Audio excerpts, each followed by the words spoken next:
I'm in New York. Today, the Mets take on the Colorado Rockies. Mets Baseball 93 is brought to you by Bud Light. If you want great taste that won't fill you up and never let you down, make it a Bud Light. By your Tri-State Toyota dealers. I love what you do for me, Toyota. By Chemical Bank. When you're playing home and away, do it with the Mets MasterCard, only from Chemical Bank. By Macy's. We're a part of your life. By Coca-Cola. Always Coca-Cola with the Mets. And by the New Jersey Bell Yellow Pages. No other book can match it. A Bell Atlantic company.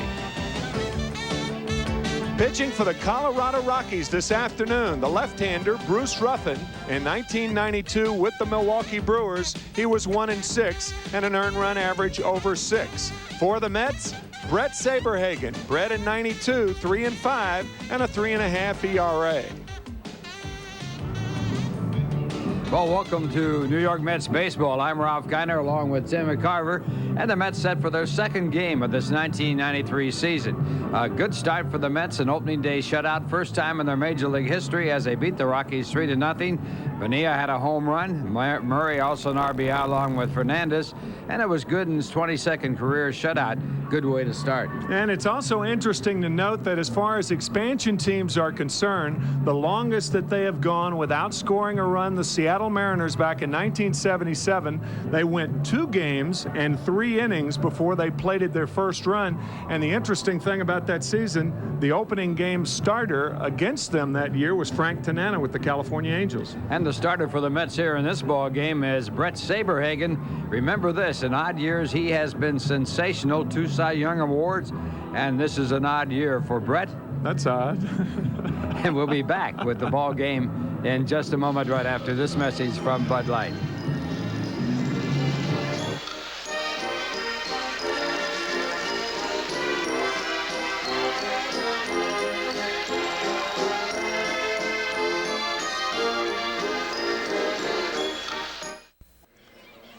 Welcome back to Shea Stadium while we are awaiting the start of the Mets-Rockies game. And Brett Saberhagen going for the Mets, and Jeff Torborg will be very happy if he gets the same performance out of Brett that he got out of Doc Gooden on Monday. Doc, that was a super performance the other day, and you felt so much more comfortable on the mound at Shea than you have all spring.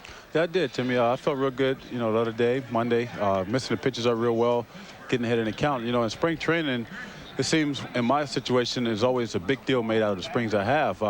Only good ones I thought I had was maybe my first 2, and after that all of them been kind of like the one I had this year, where I think with a power pitcher it's kind of tough, to get it going to later, like the last couple of games of spring or going into the season, where in my situation I'm only like a fastball curveball pitcher, and the hitter tends to know what I'm gonna throw in spring, and you're just building up arm strength to get the fastball ready for the season.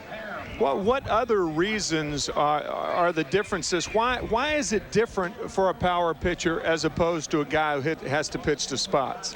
Well, the guy that has to pitch to spots, I think, like even before you get to spring, those guys are working on the location, moving the ball in and out, changing speeds, sinkers, and that type of stuff, where power pitcher, mostly your ball is what they say might have a rise, but it's not really no kind of movement where it might come, down and into a righty, or, up and away to the left, stuff like that. So with the power pitch is basically, like in my case, early in spring it's just straight fastballs.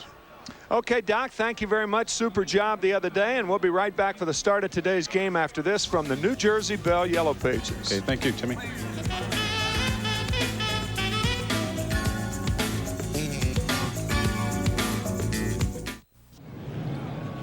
Here at Shea Stadium, a beautiful day for baseball for this early in the season as the New York Mets take the field, their opening day game, their all-time attendance record for a day ball game during the middle of the week, and also for an opening day game, 53,134. The old record set back in 1966 here at Shea.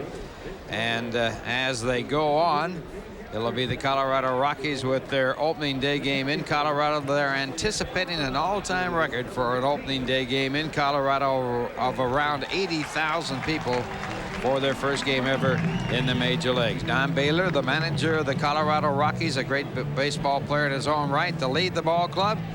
And on the mound for the New York Mets, Brett Saberhagen, making his first appearance this year. Last year, 3-5 in the year, an injury-riddled season, and Brett Saberhagen last year with an earned run average of 3.50. He'll be 29 years of age on Sunday, one of 9 to win more than one Cy Young Award. And the lineup that Brett will be facing: second baseman Eric Young, formerly of the Dodgers, will bat first. Alex Cole was with Pittsburgh at the end of last year. He'll bat second. Right fielder Dante Bichette was with Milwaukee last year. Andres Galarraga with the Cardinals hitting cleanup. Gerald Clark, you may remember, was with San Diego. He'll bat fifth. Charlie Hayes, a third baseman for the Yankees, batting sixth. Joe Girardi, a catcher for the Cubs, batting seventh. Freddie Benavides, a shortstop for the Reds, batting eighth. And Bruce Ruffin, who last appeared with the Milwaukee Brewers last year, 1-6, on the mound and batting ninth. You know, Timmy, it's amazing. Over 250 players changing teams this past year with the expansion draft and with the baseball movement that they have with free agency. The defense for the Mets: Coleman in left field, Gallagher in center, Phenia in right, Johnson at third base. He's played more third base than any Mets player ever. Fernandez at shortstop, Ken at second, Murray is at first base, and the catcher is Todd Hudley. Umpires for this game: Randy Marsh behind home plate, Ed Rapuano, the umpire at first base, Angel Hernandez, the umpire at second, and Harry Wendelstedt, the crew chief, the umpire at third. So the second game of the year, and the leadoff batter for the Rockies, Eric Young, stepping in. The Rockies with the same lineup with the exception of the pitcher in their second ball game. Mets making one change, and that was in center field as they bat against the left-hand pitcher. Dave Gallagher playing center. Check swing, ground ball out to the first base side, and Saberhagen will do it all by himself.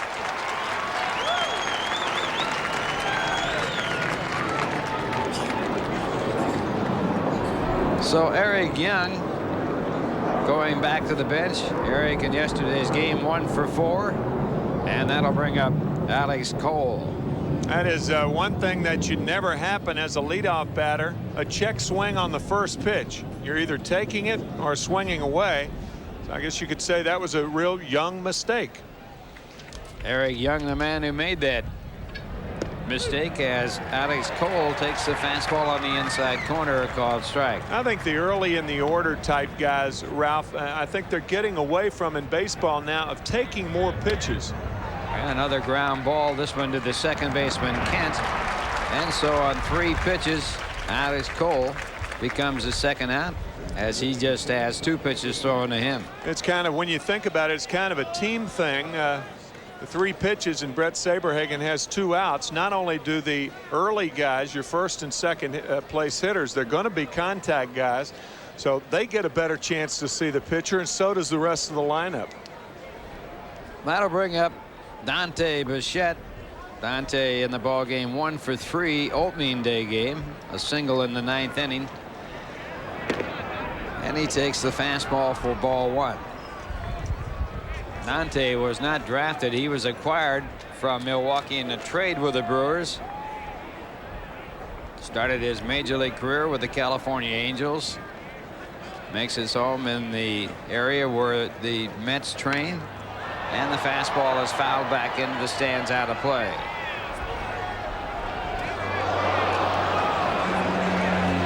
Dante Bichette.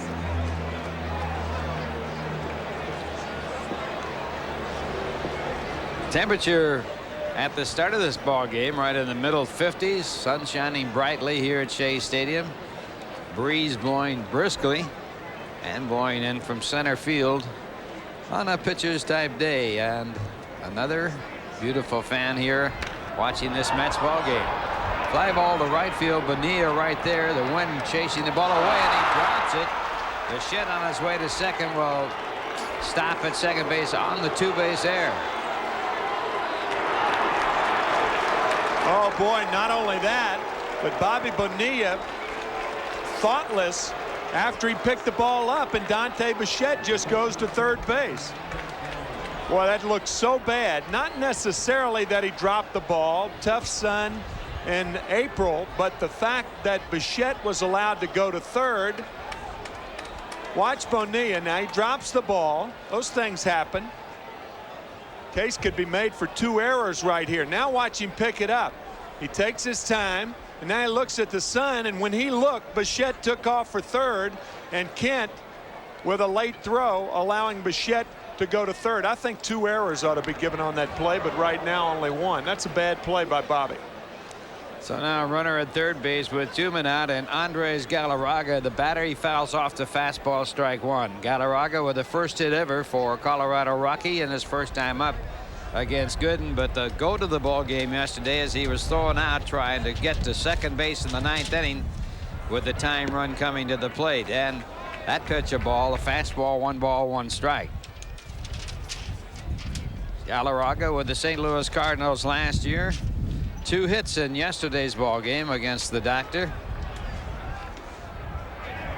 And that fastball just straightens him up. 2 balls and 1 strike.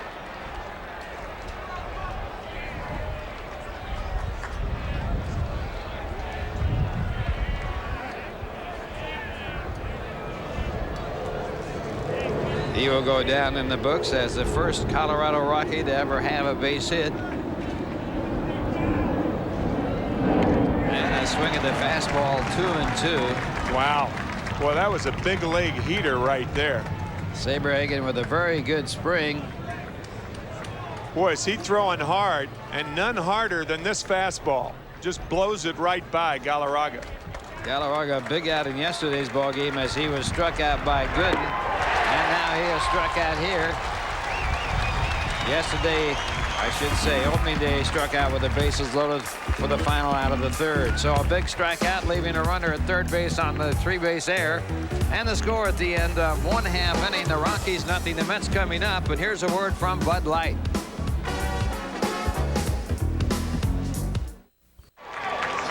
Back here at Shea Stadium, no score. The Mets coming up and batting against Bruce Ruffin, who is making his first start of this year. 1-6 last year with Milwaukee. Earned run average of 6.67. And the lineup brought to you by your Ford dealers. The Mets lineup. Vince Coleman leads it off, followed by Tony Fernandez. Eddie Murray, the first baseman, hitting 3rd, and Bobby Bonilla 4th. Howard Johnson batting 5th, followed by second baseman Jeff Kent. Dave Gallagher in center hitting 7th. Todd Hundley batting 8th, and Brett Saberhagen batting 9th. And the first pitch by Ruffin is taken for a called strike. He starts off with a fastball. Coleman in yesterday's, I should say, opening day game 2 days ago, 2 for 4, and he also picked up a walk, scored a run. And he had his first stolen base of the year. He goes after a pitch out of the strike zone and a 2-strike count. Coleman with 611 stolen bases in his major league career with the 1 opening day.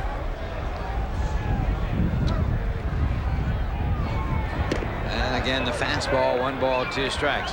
Ruffin is a ground ball pitcher. Excluding his strikeouts, 2/3 of his outs are on the ground, so he throws a good sinker. He was brought up by the Phillies when Steve Carlton was released. That was back in June of 1987, and he had his only winning year that year, 9-4 for Philadelphia. He's been on the losing side every other year in his major league career. Coleman slashes it toward first. Galarraga makes the play. So the defense for the Rockies: Gerald Clark in left field, Alex Cole in center field, Dante Bichette in right field, Charlie Hayes at third base, Freddie Bonavides the shortstop, Gerald Young is the second baseman, and Andres Galarraga the first baseman. Joe Girardi the catcher, and the batter for the Mets, Tony Fernandez. Tony yesterday 0 for 3 with 2 walks. Good defensive play, and he decoys a bunt, takes it. It's ball 1. Tony started a season with a 19-game hitting streak, and that was ended opening day when he was shut out 0 for 3. And it's ball 2. 2 balls, no strikes to Fernandez. Tony with the San Diego Padres last year, picked up by the Mets.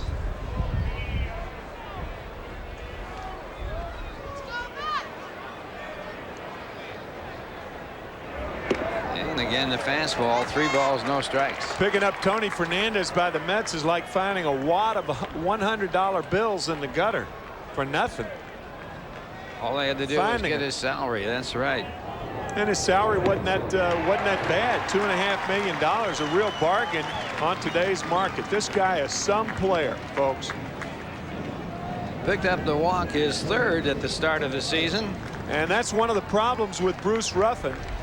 He's an interesting story. He went to the Colorado camp as a non-roster invitee, and then he pitched so well early that he became, well, maybe a fit in as a long man. And then he pitched well late in spring training, and they said, hey, he might be our 2nd starter, and here he is. Born in Lubbock, Texas. Phillies 2nd-round pick in the June '85 draft, and the first pitch to Eddie Murray, a called strike. Murray with 2 hits in 4 at-bats opening day. Fernandez a threat to steal. He had a stolen base opening day, and he draws a throw at first base. Tony's percentage not real good last year. How bad was it? 20 of 40. 20 stolen bases, 20 caught stealing.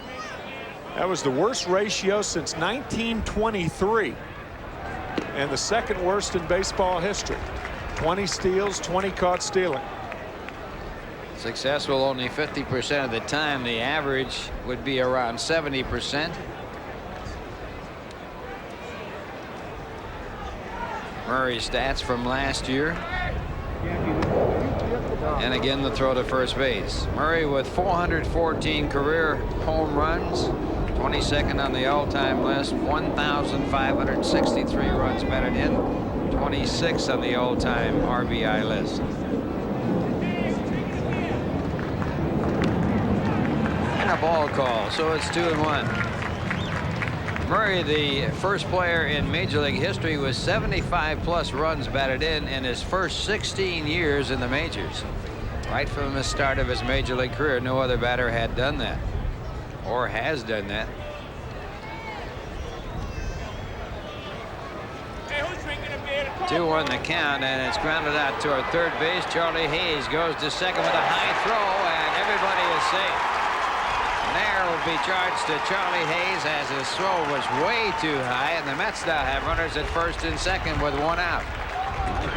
Well, in my opinion, his option was wrong and his throw was high. I think he's got to go to first base with this ball. Murray is not a fast runner. Think of what he has to do here. You're going forward and you're throwing back across your body. High throw, Fernandez safe. I think you got to go to first base on this ball. Get the sure out. That's one of the first things you should think of, especially early in the ball game with no score in the game. So he'll be charged with an error, and that'll bring up Bobby Phenia, who made an error for the Mets in the first inning. He takes for ball 1.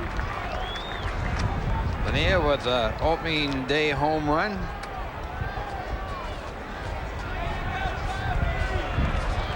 One for 5 in that opening day game. His home run, his 4th in his Major League career on opening day, and his 3rd for the New York Mets. He had a 2-run home run, 2-home run day for the Mets against the St. Louis Cardinals in his first day in a Mets uniform last season in St. Louis. 2nd home run in the 10th inning to win the ball game for the Mets. 597 career runs batted in, and he slices the fastball back into the stands. 2-1.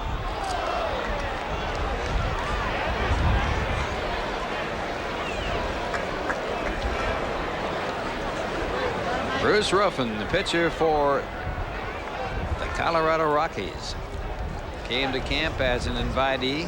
As Tim pointed out, made the team. Lifetime record 43 wins, 64 losses. Play on at second doesn't come off as the throw was not made. Tony Fernandez back in.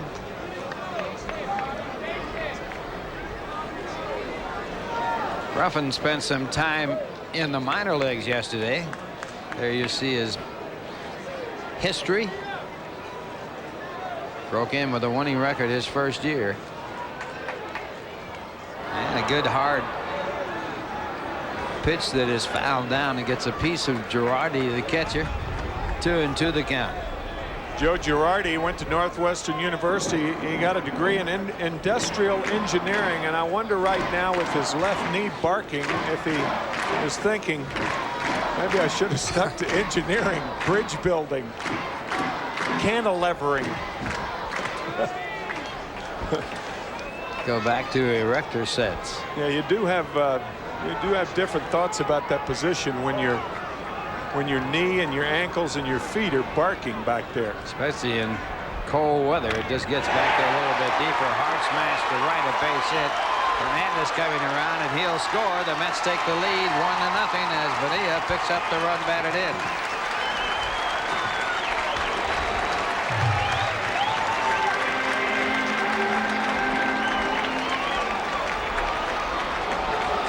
Bobby Bonilla is so strong that the inside fastball, a good pitch from Ruffin, is turned into a hit and a run for Bonilla and the Mets.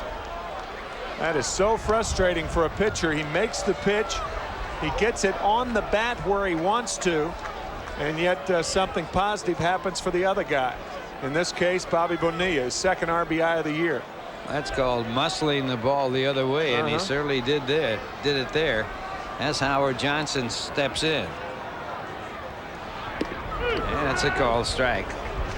Howard opening day 0 for 2 with 2 walks. He is the second all-time home run leader for the Mets with 185.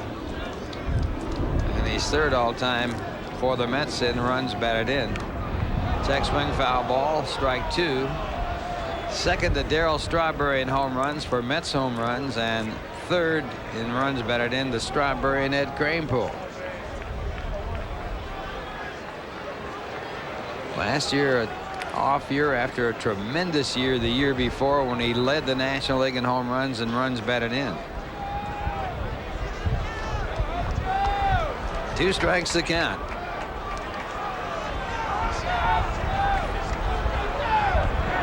Struck him out. Big strikeout. Howard Johnson down swinging, 2 men away.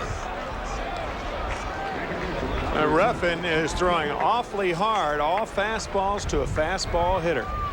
You're watching Mets Baseball 93 on Channel 9, WWR TV, Secaucus, New Jersey.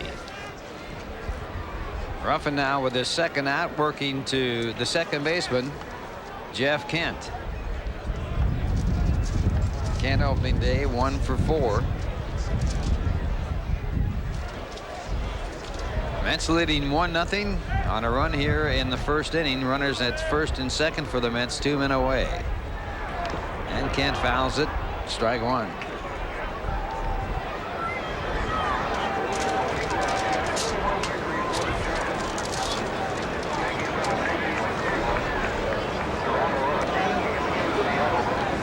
Again, a good spring training, hitting .295 with 13 base hits, 2 home runs, 11 runs batted in. Also had 2 other home runs in the spring in B ball games.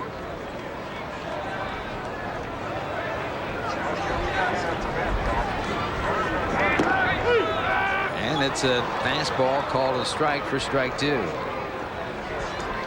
Kent acquired with Ryan Thompson for David Cone at the end of the season last year, acquired from the Toronto Blue Jays organization. Thompson still out of action with that cramped muscle in his leg as the fastball is outside. 1 ball and 2 strikes.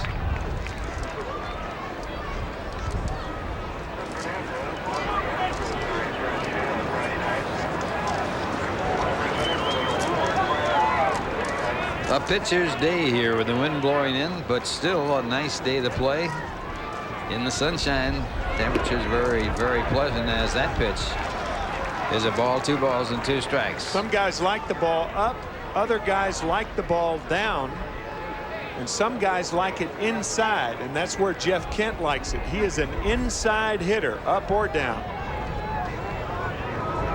And the pitchers like that wind blowing in like that.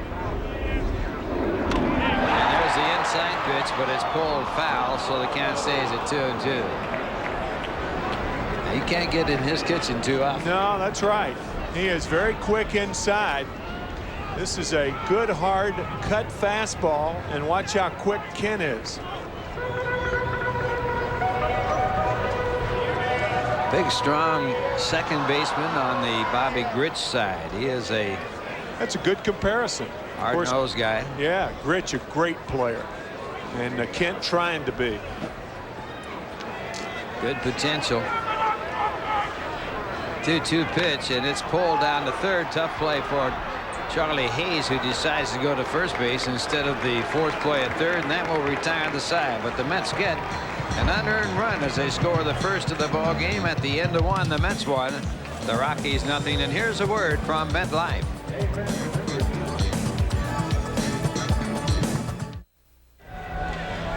This copyrighted telecast is authorized under television rights granted by Sterling Doubleday Enterprises LP. Solely for the entertainment of our audience. Any publication, reproduction, or other use of the pictures, descriptions, and accounts of this game without the express written consent of Sterling Doubleday Enterprises LP and WWOR TV is prohibited. Any commercial or other use of the program, such as by charging admission for its showing, is likewise prohibited. Top of the second, the Mets leading 1-0, and Saberhagen starts off with the curveballs he picks up. Strike one, working to Gerald Clark.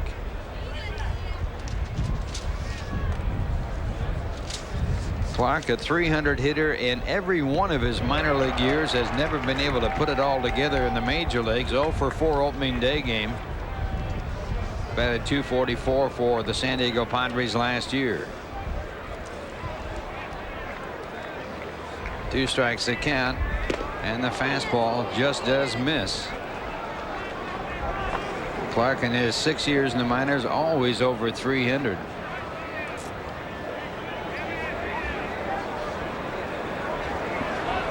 The 1-2 pitch. Again, the fastball, 2-2. Rockies had some injury problems early in spring training. Gerald Clark broke his wrist, and Charlie Hayes with a medial collateral tear in his right thumb. Both are well now, however. And the fastball blooped out toward second base, and Kent runs it down. Clark getting jammed by that fastball, did not hit it well.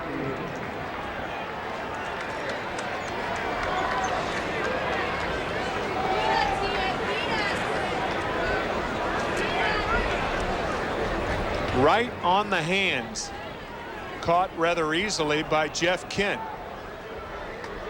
So one away here in the second. Mets leading 1-0, and Charlie Hayes, the batter, he takes the strike.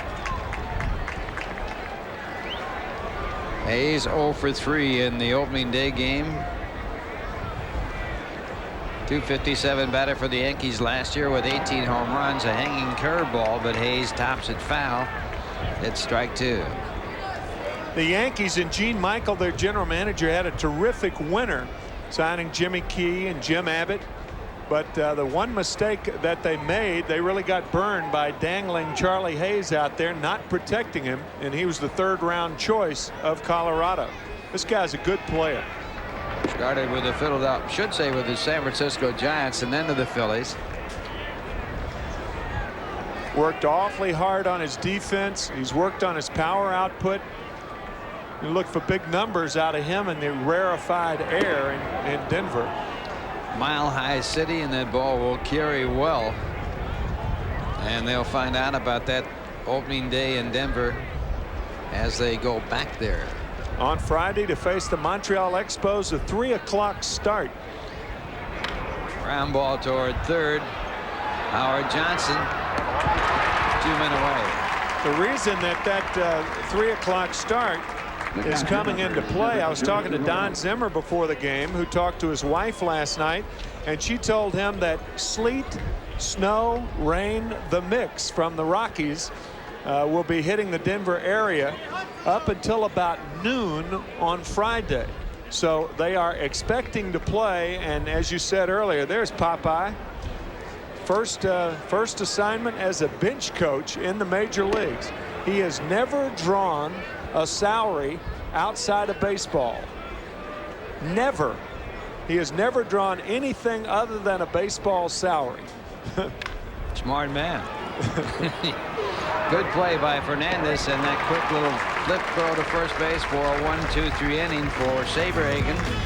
And the score at the end of 1.5. The Mets won, Colorado nothing. And here's a word from Budweiser.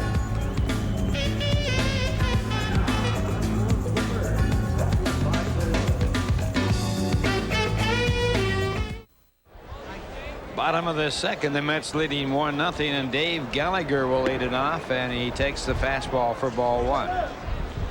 First appearance for Gallagher at the plate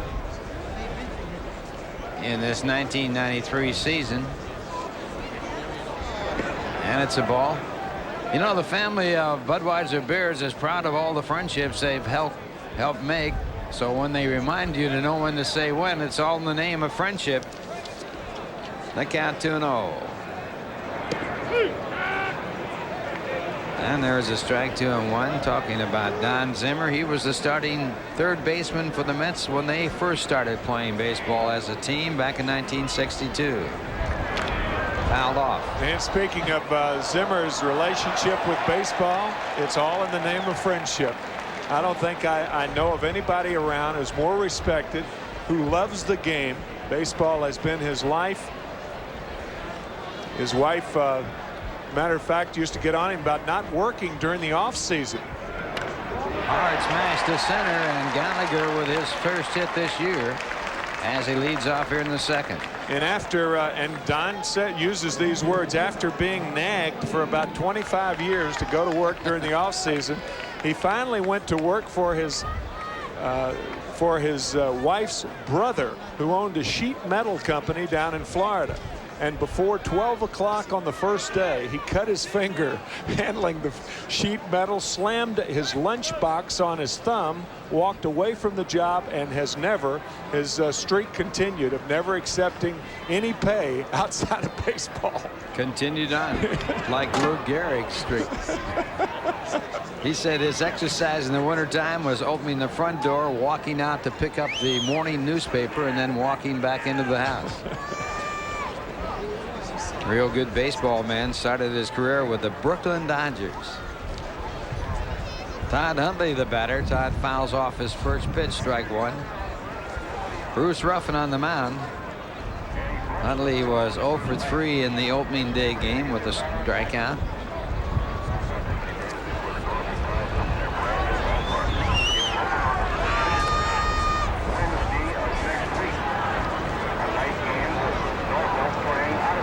One strike to count. Fastball, 1 ball, 1 strike.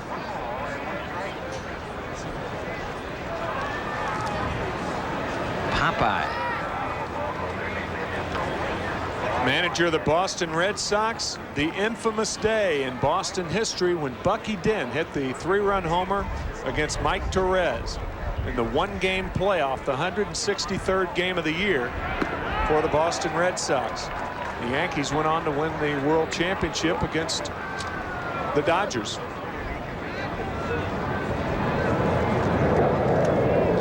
Two balls, 1 strike to count. Zimmer, of course, also managed the Chicago Cubs, Texas Rangers, San Diego Padres.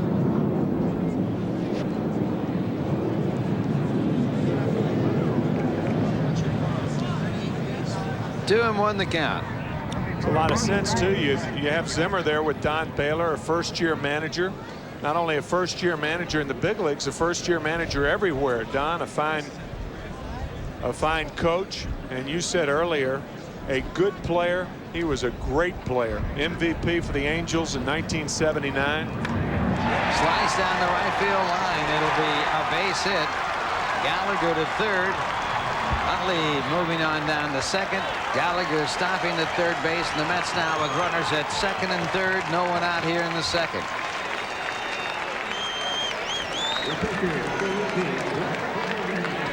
That's good hitting by Huntley. It was good hitting by Gallagher to go down and get that low slider. And watch Huntley. He bulked up over the wintertime, and I'll tell you, that bulk will help you get hits like that. We talked about Bonilla earlier. muscling that ball the other way. Now Hundley does it. Hundley, when he first came to the Mets, very young and not strong, but he's overcome both of those. One had to be in order and the other important as the infield is pulled in for a play at the plate against Brett Saberhagen, who's never driven in a run in his major league career. 3 hits and 28 at bats, although a fine hitter as a pitcher and a very good hitting outfielder and pitcher in high school. And he swings and misses, strike one. Mike Cubbage, the third base coach. With a pitcher up and a runner at third, you always think of the possibility of the squeeze play, but it's very difficult with the infield playing in. Well, nobody out, too. Chances are remote that they'll squeeze.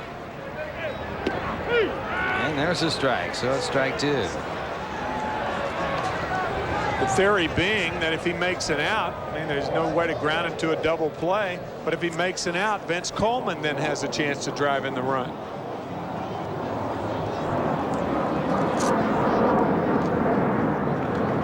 One and two. Mets leading 1-0, threatening here in the second with runners at second and third, no one out.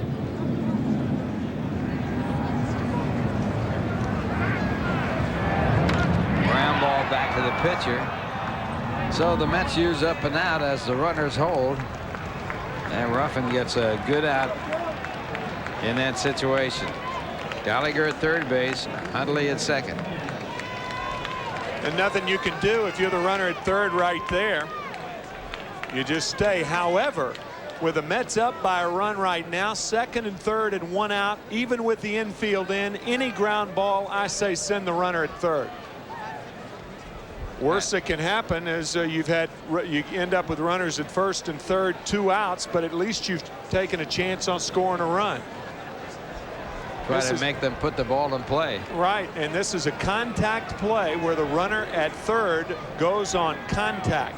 Infield still in, no contact there as Coleman, who had grounded out his first time up, swings through that pitch.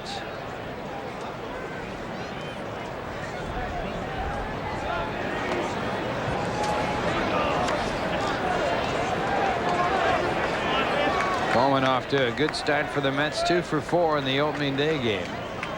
Picking up a stolen base.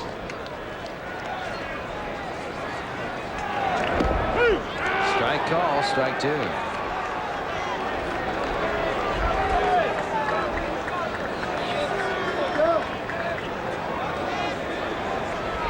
Pretty good stat for 1992. Of course, he missed an awful lot of the season. Over his past 2 years with the Mets, he's been on the DL 5 times. And the fastball, 1-2.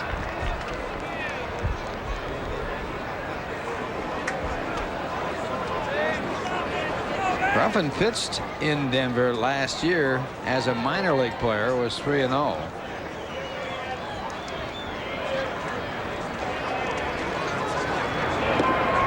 Two and two. Both Denver and the Florida team with minor league teams last year, as they knew they were going to participate in baseball in the major leagues in 1993.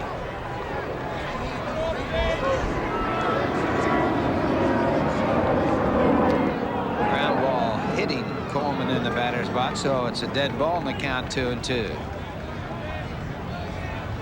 Got to cheat somewhere, and if you're the runner at third base with 2 strikes, 1 out, the minute the hitter starts to swing the bat, then cheat forward, taking a chance the catcher's not going to throw down there. Catchers rarely want to throw to third base because if the ball gets by the third baseman, that's a run. And the 2-2 pitch, and he struck him out, so a big strikeout as Coleman goes down swinging, missing the fastball. In their 3-0 victory on Monday, the Mets stranded 13, and 7 of those in the first 3 innings. And it's how you strand them. Single, double, with nobody out, then with 1 out, and now with 2 out, and Jeff Torborg hoping that Tony Fernandez can do something. Tony looking for his first hit of the year. He has been on base 3 times as a result of a walk, and he takes ball 1. Fernandez walking his first time up and scoring a run for the Mets in the first. They lead 1-0. The run was unearned as a result of an error by Charlie Hayes. 2-0.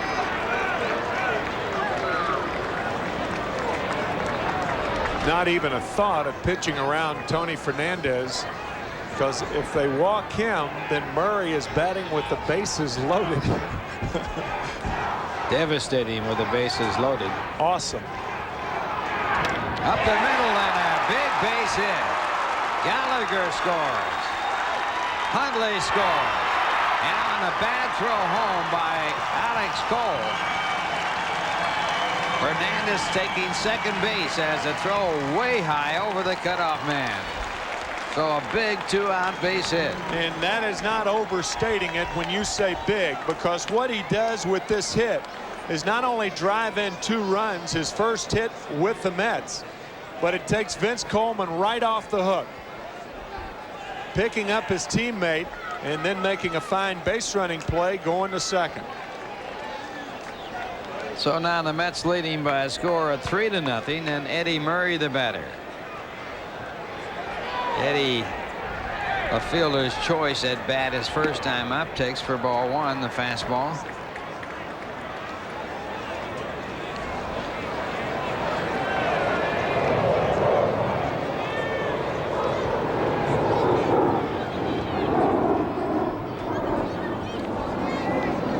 Mets winning the opening day game 3-0 behind the shutout pitching of Dwight Gooden, and now leading 3-0 in this game as they bat in the second inning.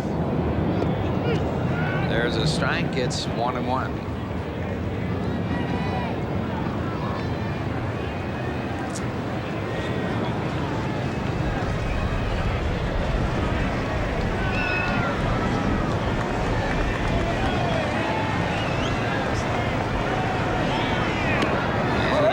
Off the high fastball, 2 balls and 1 strike.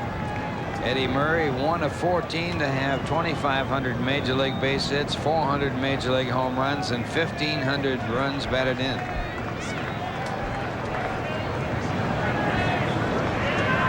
Two balls, 1 strike. 2-2. That's a major league roster, 25. Be a pretty good 25-man roster, wouldn't it? You'd be a little shy of pitching, however.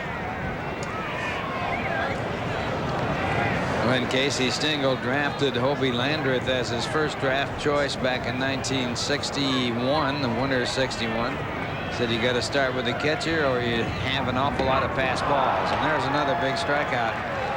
A runner left in scoring position, but the Mets score 2 runs on 3 hits. They leave 1, and the score at the end of 2. The Mets 3, Colorado nothing. And here's a word from Chemical. When I'm on the job, there's no mistaking which team I pull for. But when I'm on the town, I show my Mets colors with this, the Mets MasterCard from Chemical Bank. It gives me all of MasterCard's advantages, plus a great lineup of special Mets benefits. Jeff, about that pitching rotation. The Mets MasterCard. Hey, Jeff! If you have one, use it. If not, call 1-800-233-METS anytime. I want you to make some friends this summer. They were 9 great kids having one great summer. They'll become friends. Just stand there and stick your glove out in the air. I'll take care of it. They'll become a team. Oh, yeah, all right. And one of them You're the best. will become a legend. The Sandlot, rated PG. Now playing at theaters everywhere. 3-0 Mets, top of the 3rd, and for the Rockies, it'll be Freddie Bonavides to lead it off.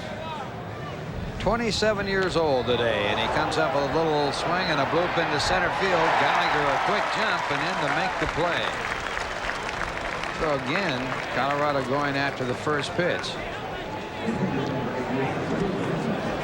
Dave making a rather easy play out of that ball. On against a lot of center fielders, that ball would have been in there, but he did, as you said, Ralph, have an excellent jump on the ball. Ryan Thompson, by the way, with Gallagher in there today, Orsulak starting on Monday. That's proof. Ruffin takes the first pitch. Ryan Thompson will be back on Sunday because Greg Swindell is slated to pitch for the Astros on Sunday, and that's when they expect Thompson to be in there. Astros coming to town with a night game on Friday and a couple of day games. We will be carrying Friday night's game and Sunday night's game as you look at Ryan Thompson.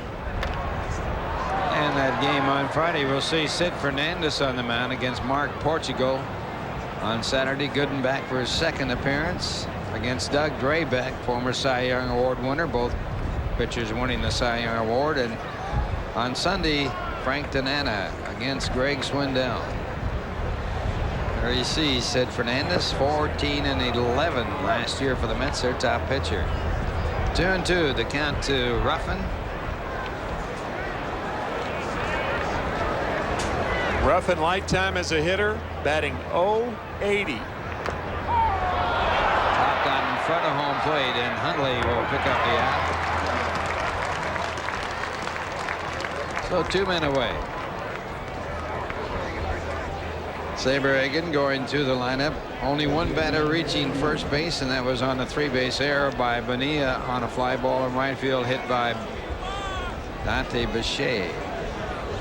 Big news in baseball with Saberhagen, a no-hitter early here, but yesterday Jose Guzman of the Chicago Cubs, he was perfect through 7, a no-hitter through 8 2/3, and a single by Otis Nixon.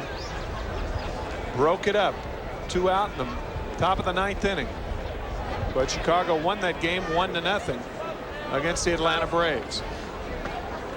And the earliest no-hitter in the history of Major League Baseball, as far as the calendar would be concerned, would have been then on April 7th. That would be comparable to the 7th of April here today. Ken Force and Jack Morris also had no-hit, no-run games. The earliest no-hitters ever pitched.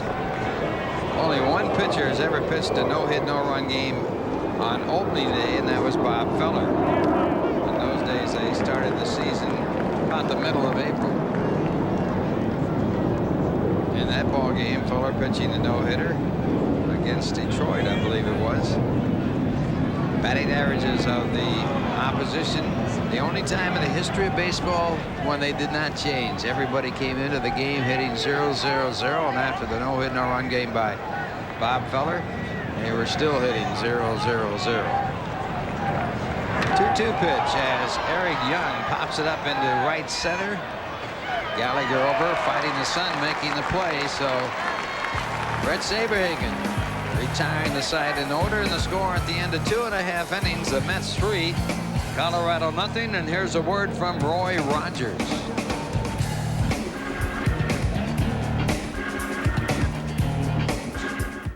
Well hit drive, deep to right, going, gone. Again, the 2-strike pitch. It's strike 3, gone. Saberhagen Hit in the air to deep left center field. Back goes Felder, back to the track, to the wall. It's out of here. Coca-Cola Calendar Weekend is Saturday and Sunday, April 10th and 11th. All fans attending will receive a 1993 Mets calendar with action photos of all your favorite Mets. For tickets, call 718-507-TICKS during business hours.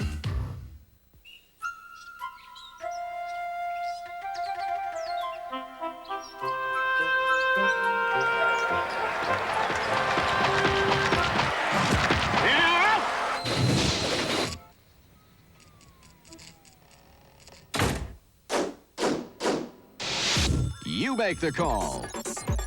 Dial 718-507-TIXX.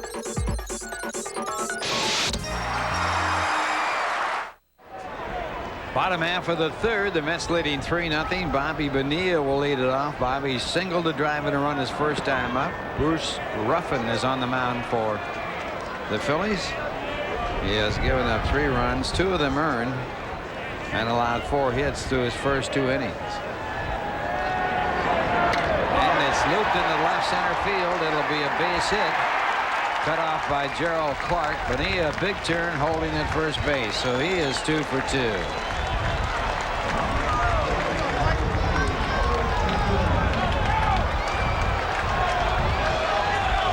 Bobby Bonilla, he says he's lost 40 pounds. It looks like he has lost even more than that. He just looks terrific. This ball down in the strike zone, and watch Gerald Clark, how he bare hands the ball in left field. He went for it with the glove, and the ball kind of bounced where he came from. Had to bare hand it. Nice play. You know, Tim, in spring training, we asked Bobby Bonilla if he went on the famous rice diet when he went to Duke University to lose that weight. He says, rice diet? He says, I'm a Puerto Rican. I've been eating rice all my life. This was a different one. Bonilla, who doesn't really figure to steal, gets a couple of notices at first base, but Ruffin, as Howard Johnson steps in, Howard swings through the fastball. Howard struck out his first time up.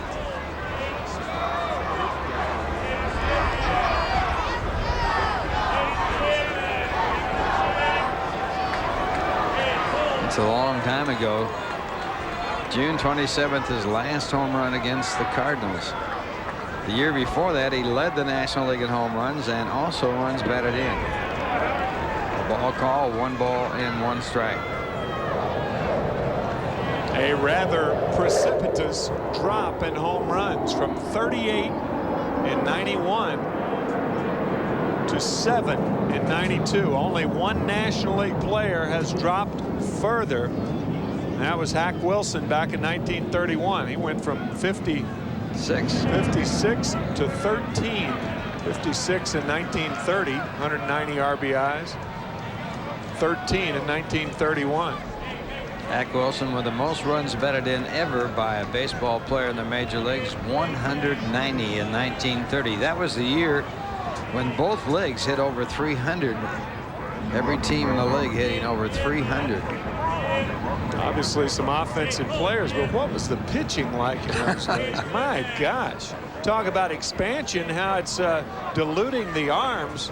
What happened in 1930 if both leagues hit over 300? Last time a batter in the National League hit over 400 was 1930, and it was Terry. Bill Terry. Bill Terry hit 401. Ruffin with a lot of pitches, 59 so far. A lot of balls, 27. 3 balls, 1 strike to Howard Johnson. Bonilla short lead at first. And there's ball 4. So the Mets pick up a walk. They have runners at first and second with no one out as they lead 3-0. And that'll bring up Jeff Kent. One thing Don Baylor detests, a lot of managers do, is bases on balls. He's sending Larry Bernarth, the ex-St. John star and ex-New York Met pitcher, out to talk to Ruffin. But Don Baylor does not like balls out of the strike zone. Saying he got used to it last year with Joe Torre. Joe Torre and his pitching coach of the Cardinals, Joe Coleman. That's what they preach. First pitch strikes. That's how Bob Tewksbury turned his great year around last year, throwing strikes. Larry Bernarth, the relief pitcher for the New York Mets. And one of the great stories about Larry in the early part of his career, they thought he was not aggressive enough and that he was a little too wild as a pitcher, so they sent him down to the winter leagues where he got in an argument as a fan got on him, and he threw the ball at the fan and hit him right in the forehead with the ball. They said, well, he did both. His control improved and he got more aggressive. Wow.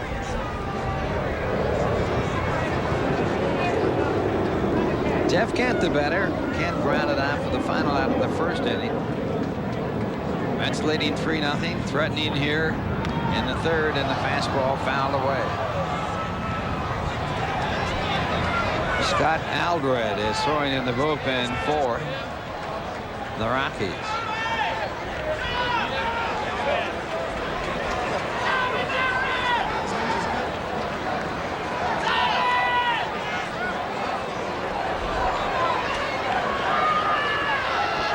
One strike to count to Jeff Kent. Ground ball to third, and it is bobbled by Hayes. He was not on the bag at third, so he loses a double play, but does get the out at first. A routine double play, and he lost it, so Hayes having a tough day. That was an excellent call by Harry Wendelstedt at third base. He's the third base umpire. He went up with the outside, but then he saw the bobble. Now keep in mind the body of Hayes is between the ball and the umpire. So therefore, Harry, assuming he's going to make the play, call him out and then safe on the bobble. See, he's on the bag here. Now the bobble, he's off the bag. So a good call by Wendelstedt, as Charlie Hayes does get the guy who hit the ball, and that was Jeff Kent. And now with Gallagher the batter, they're going to walk him intentionally to get to Todd Hundley. And they're hoping to set up a chance for a double play by this intentional walk. Hundley, the next batter for the New York Mets. Gallagher in his first at bat singled to start a 2-run rally for the Mets in the second. Don Baylor talking to Jerry Royster, formerly with the Dodgers and the Atlanta Braves. As a matter of fact, Jerry managed in the Dodger chain last year. And a lot of people thought a very articulate young man and could very well be a major league manager. He is the third base coach of the Rockies right now. So now the walk loads up the bases and brings up Todd Hundley. Hundley doubled his first time up. Double to right field. And the Colorado Rockies moved their infield to double play depth. Mets leading 3-0, threatening, bases loaded. Bottom half of the third inning. And a pitch in the dirt. Good play on it by Girardi, the catcher. Ball one. The hitters love to hit in this spot. They've got a pitcher on the hook, and that's the one thing that intentional walk did. There's no place to put Hundley. Behind in the count, he'll get a fastball. And it's hit right back. And a bad throw home, and the Mets get a run. Ruffin made a terrific stop of the ball, but in his haste to try and get the force play at home, he threw the ball away. He had a little more time than he thought. That's right. He had a lot more time than he thought. And he is forced to backhand the ball. This ball hit like a rocket off the shin of Ruffin. And he backhanded it instead of taking his time and making sure of one with the pitcher coming up. Very routine play. But in the heat of competition, sometimes you don't think routinely. So the Mets get a run, and the bases are still loaded as Colorado did not get an out. And the batter is Brett Saberhagen. He grounds to second. Should be a double play, and they do get it. So the Mets pick up an insurance run as they had 2 hits in the inning. They leave the bases loaded, and the score at the end of 3. It's the Mets 4 and the Colorado Rockies nothing. Now here's a word from Federal Express.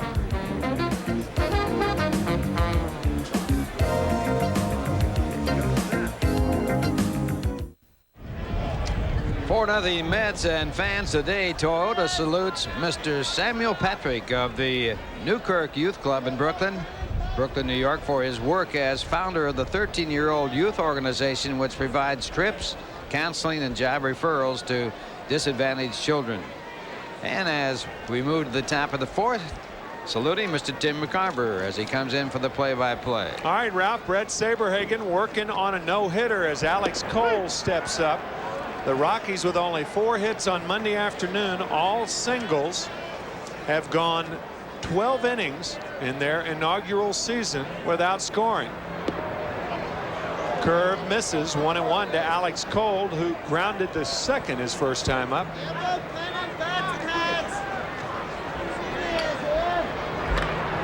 Change-up lifted to right. Back is Bonilla, and he makes the play. 1 away here in the 4th inning.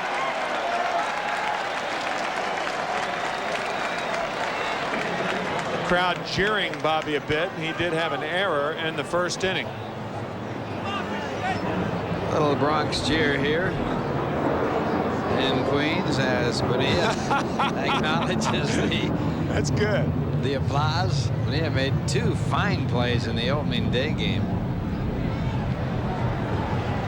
That's the thing I think Bobby has learned. At least that's what he said. He learned from last year to have more fun with things this year instead of acting immediately to fan responses. I tell you, it's a sharp way to handle it. Sometimes you have to go through the worst of it for the best to come about, as Dante Bichette runs the count to 1-1. Reminds you a little bit of Darryl Strawberry, who had his problems in the beginning, then finally went with the fans and on the Darryl chant and whatever, he used to try and lead them away. Ball at 2 strikes now to Bichette. Well, you can't fight him. You got to join him.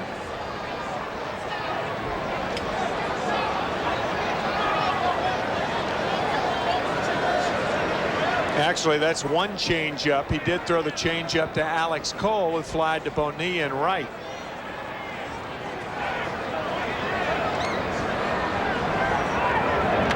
Curveball, grounded, shortstop, bobbled by Fernandez. It came up and bit him in the left chest.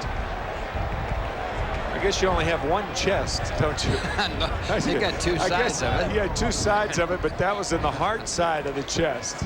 Right here you see the ball come up at the last second. It's amazing this field is in as good a shape as it is with all the rain that they had.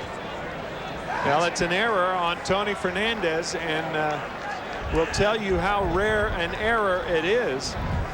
He is the all-time leading shortstop as far as defensive percentage is concerned, entering the season with 1 error every 49.4 chances. He had only 1 error in his last 58 games for San Diego last year. Galarraga lifts it to left center, and Gallagher makes the play. There are now 2 outs as Galarraga was jammed. Bichette back to first.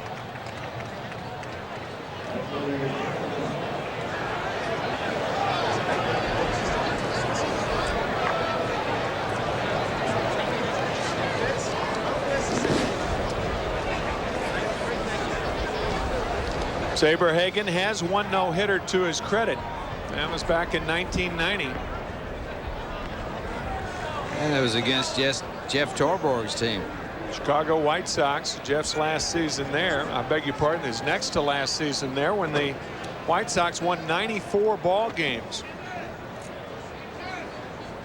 White Sox winning in their opener up in Minnesota yesterday, 10-5. 2 outs, 1 on, 4th inning, 4-0 New York, and the curve is high to Gerald Clark, the left fielder. Clark popped to second his first time up.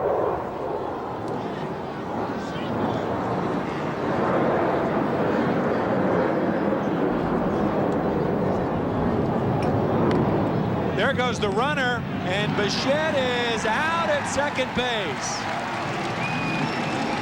The Rockies trailing by 4. And I would have to say that's a base running blunder. 4-0 Mets, middle of the 4th. We're back after this from Nobody Beats the Wiz.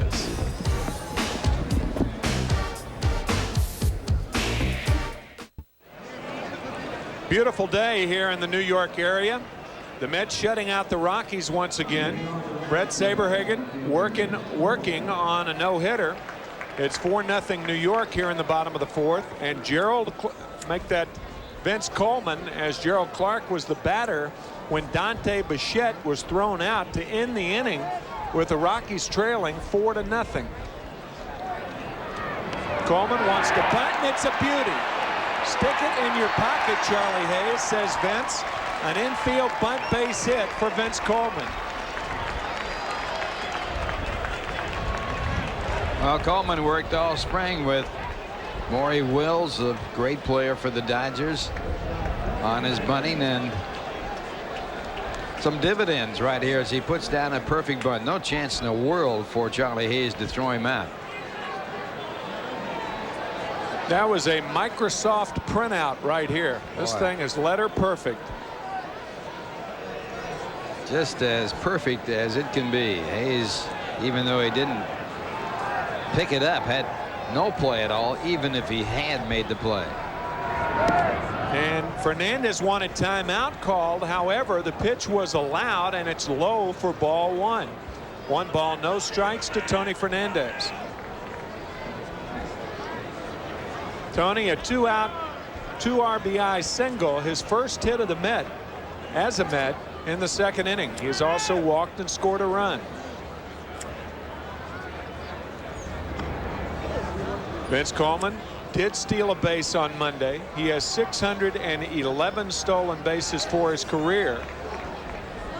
He reached the 600 stolen base mark after 981 games. Ricky Henderson, in comparison, reached his 600 stolen base after 983 games. Henderson, of course, the all-time leader. He's now over 1,000. Coleman really shut down the last 2 years due to the fact that he did not play. He didn't even play 75 games over his last 2 years each of the years. On the DL, the 4th game of the season last year. He came off the DL on May 1st and went back on the next day after re-injuring his leg in Atlanta.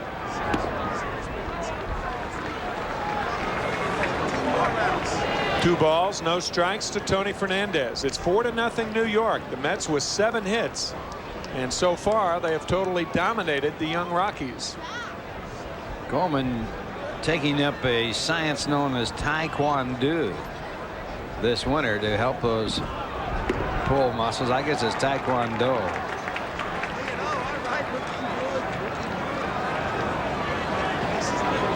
Three balls, no strikes to Tony Fernandez.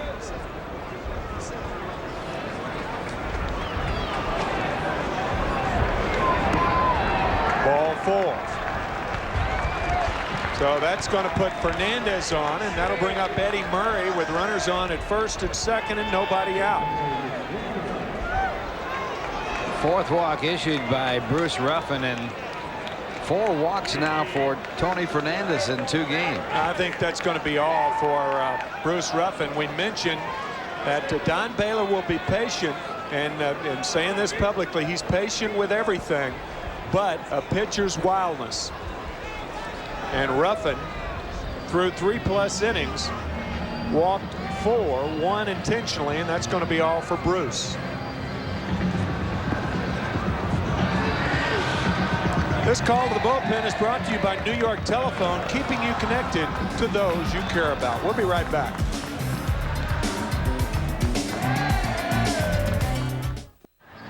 Scott Aldred, the new pitcher for Colorado with the Tigers last year, 3-8. Homerun averages 6.78. He was in the starting rotation at the start of the season last year for the Tigers. Also spent some time at Toledo where he was 4-6. 8th choice in the first round of the Major League Baseball expansion draft in November. What is that, a little camera of some kind, or a pair of binoculars, possibly? It can't be a pair, there's only one lens. Well, he's looking through one, and there's something on the bottom that looks like that's a pair. He's looking through something in his eye, and the other thing jutting out, that's 2. But there's only one binocular. Well, that's an interesting Stephen Wright query. Is there one binocular? Pair of lenses on one binocular.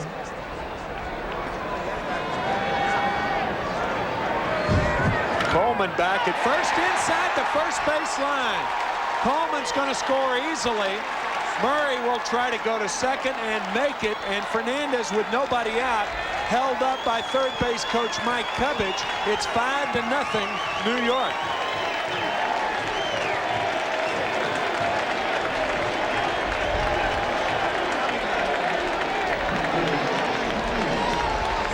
Well, Aldred in his first pitch for the Colorado Rockies gets racked for a 2-base hit as Eddie Murray doubles down the right field line. Coleman comes in to score easily. Fernandez, an idea about scoring all the way from first, is stopped at third base. Yeah, not with nobody out, and Bonilla and Johnson coming up as the breaking ball from Aldred is low. Nice play, Joe Girardi. The infield for the Rockies is in.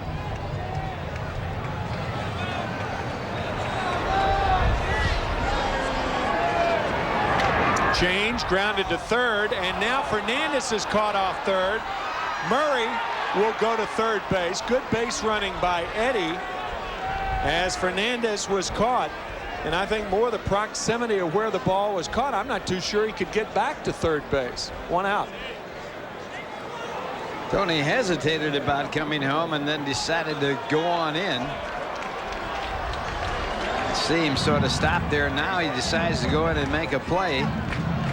And Hayes comes here, and he probably gets the out for Fernandez going out of the baseline.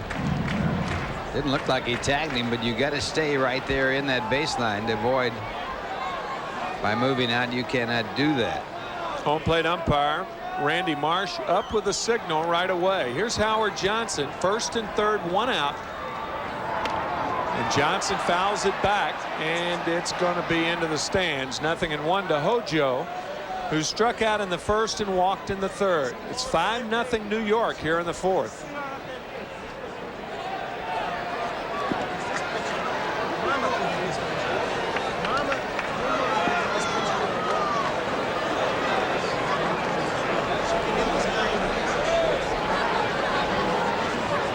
Howard hitless on the young season. However, he has walked 3 times in the 2 games.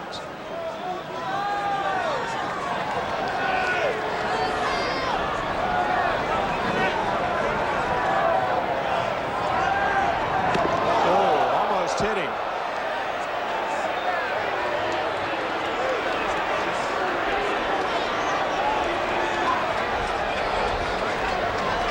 High inside fastball. It's unusual for a right-hand batter to have a ball come that close to him from a left-hand pitcher, because you don't have to hang in there that extra fraction of a second to see whether or not it's going to be a curveball. 1-1 to Johnson.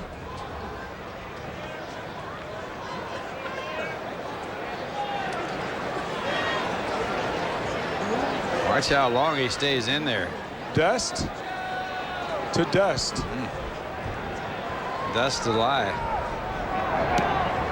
Inside, 2 balls and a strike.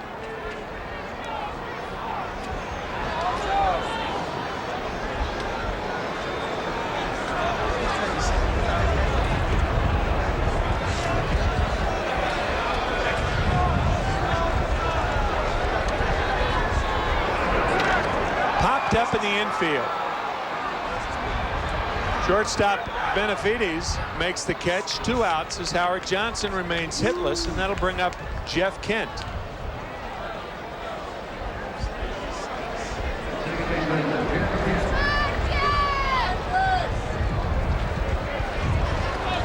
Talking to Howard in spring training, I do not think that from a state of mind standpoint, and obviously Howard Johnson, with the ability to perform extremely well on a big league level, he's done it for a long time.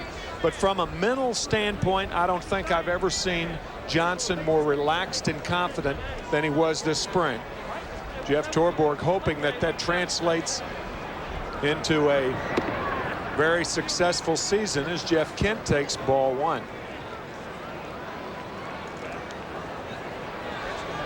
Sometimes you need that little extra push. Sometimes relaxation may not be the answer.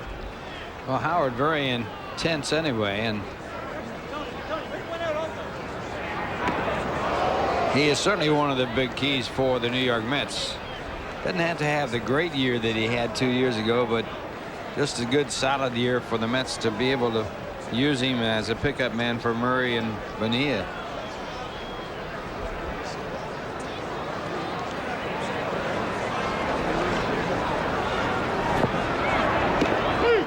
High with the fastball in the strike zone, says Randy Marsh. It's 2 balls and 1 strike to Jeff Kent. Jeff has grounded to third twice. Runners at the corners, 2 outs, 5-0 New York.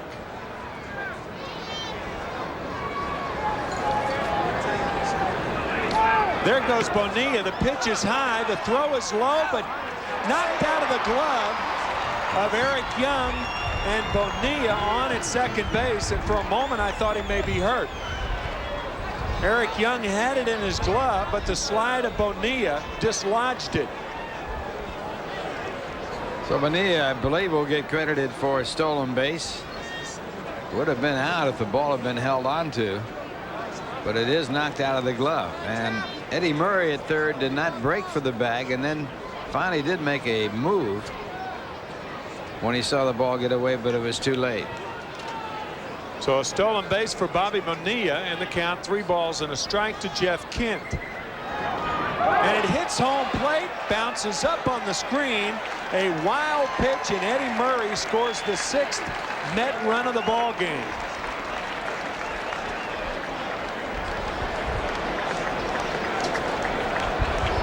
Kent walks on the play, but the ball hit the front edge of home plate. And on a play like that, the catcher has no chance whatsoever. There's a big bounce. He comes straight up off the mask of the catcher. Girardi did all he could do, and Murray scores. Now they're bringing Jeff Kent back. Randy Marsh talking to Kent, and he didn't swing the bat at the ball. He's talking to home plate, or to first base umpire Ed Rapuano.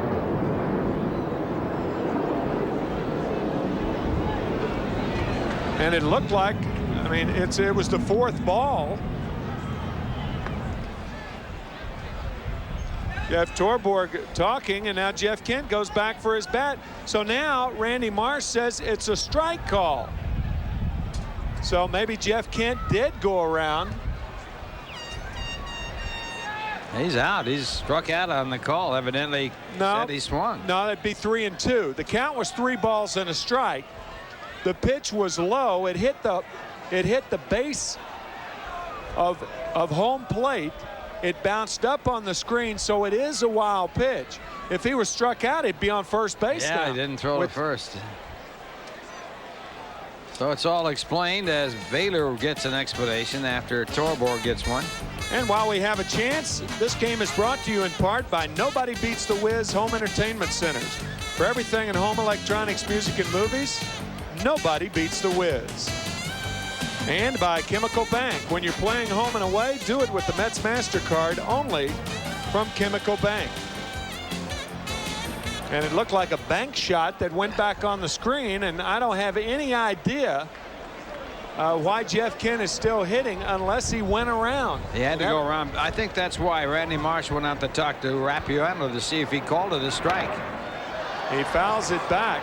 So it's 3-2. The count remains the same. It can't be a foul ball, otherwise Murray can't score. That's true. Now watch this. It bounces on the plate. Kent started to swing. He certainly didn't go around, but Rapuano evidently said he did. Yep. And that's why Marsh went down to ask him if he called that a strike. Now he finally won. Ball 5. So there's still 2 outs. Kent at first base. It's 6-0 New York. The Mets have 8 hits, 2 errors. Brett Saberhagen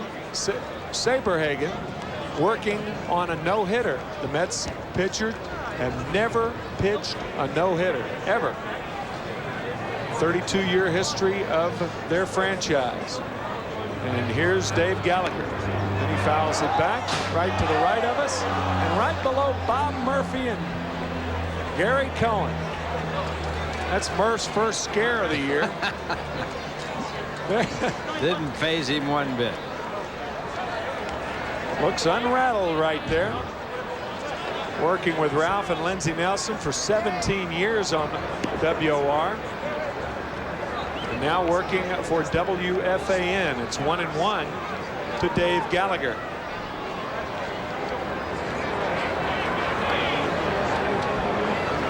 Dave 1 for 1. He has walked and singled. Hit hard to left field, but Gerald Clark is there, and he makes the play. The Mets, however, with 2 more. They've scored in every inning and lead 6-0 after 4. We'll be back after this from Budweiser.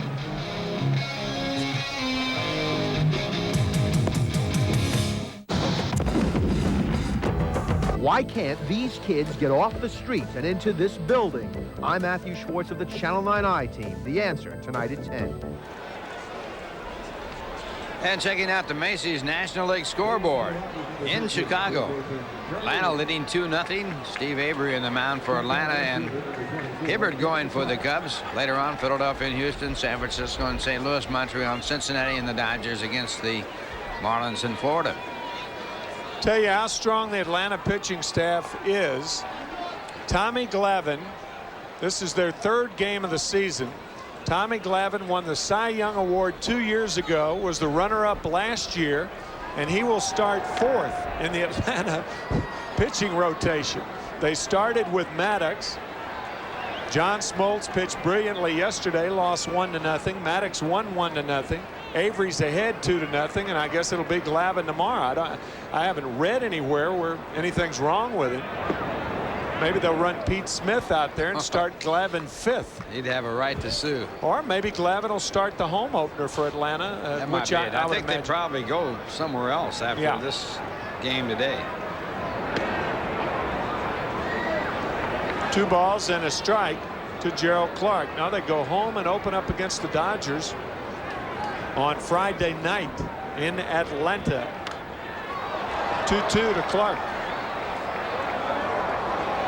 Not Friday, it's tomorrow night.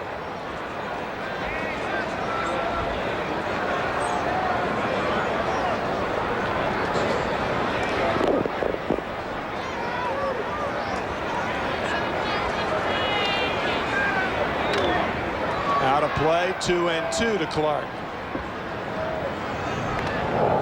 You folks, as a reminder, it is no longer in vogue for a team to play those in their division 18 times and those in the Western Division 12 times if you're an Eastern Division club. It's 7-6 now. Grounded to third, Johnson. 1 out in the 5th. And checking out the Toyota American League scoreboard. Yankees against Cleveland, a night game. Toronto and Seattle, Texas and Baltimore, Chicago against the Twins, Detroit playing Oakland, Boston at Kansas City, and Milwaukee against the Angels in California. All night games in the American League, the exception of Toronto. Charlie Hayes takes a curveball inside. We are in the 5th inning. There is 1 out and nobody on, and the Mets leading 6-0.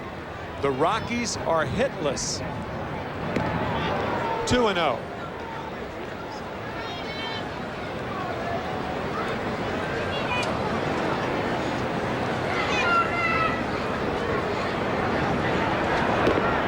Ball 3. 3 balls, no strikes to Charlie Hayes.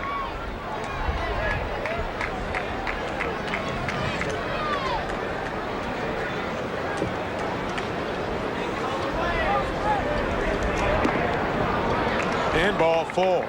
So Brett Saberhagen walks his first batter in the person of Charlie Hayes. There is 1 out with Hayes at first and Joe Girardi the batter. You may remember Girardi from his Cubs days. He is an excellent bunter and a pretty good runner. So with Saberhagen working on a no-hitter, Girardi may be inclined to lay 1 down here. He swings and bounces it to Johnson. Turned at second by Kent. 5-4-3 double play. And Brett Saberhagen has a no-hitter through 5. 6-0 Mets. We're back after this from your Tri-State Toyota dealer.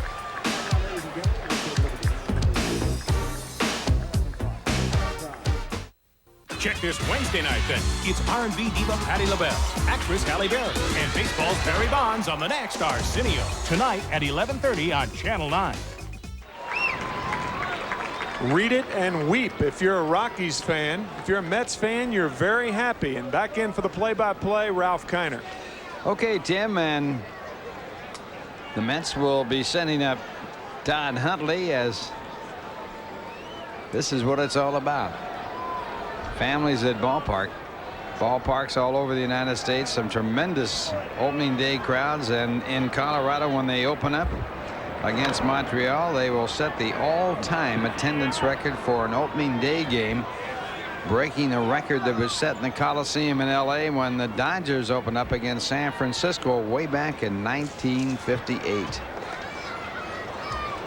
Back in 1958, Dodgers drew 78,672 in the Coliseum. This ball will be out of play, strike two. And they're expecting over 80,000 when Denver opens up, or I should say Colorado opens up in Denver. You remember the Coliseum, a football field. They said it had room for only 2 outfielders and 90,000 fans. Short left field fence made famous by Wally Moon with his moonshots. Yeah. And Huntley gets hit by a pitch ball. And he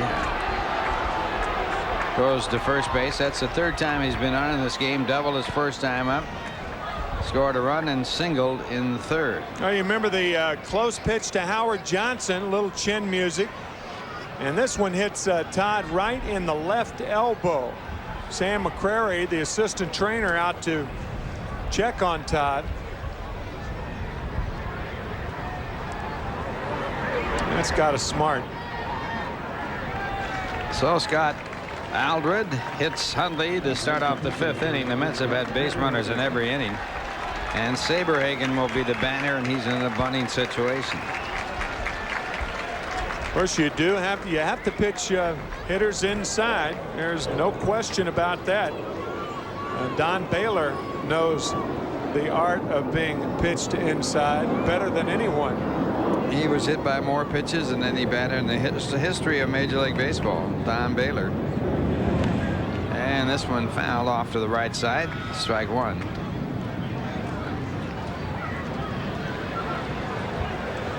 Don Drysdale, a man who hit he did hit more batters than anybody as a pitcher. 156.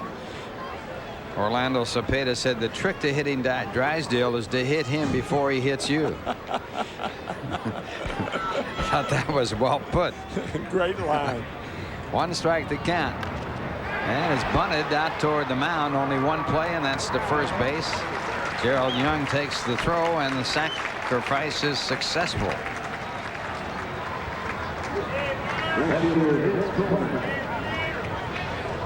And a bunt of beauty by Saberhagen. The one thing that is different now than when Don Drysdale pitched was that in the American League, you don't come to bat if you're a pitcher. Scott Aldred is. We'll find out that in this league, there's a chance that you might bat. So there might be a chance that he would get a little token message. A little message received somewhere down the line. And the first pitch to Vince Coleman missed at strike one. Coleman with a bunt base hit in the 4th inning. That started a 2-run rally for the Mets as they lead in this ball game by a score of 6-0.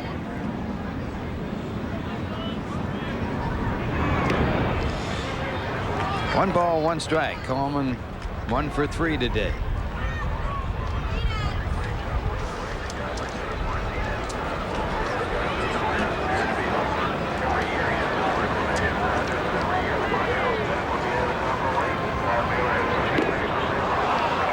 One and 2.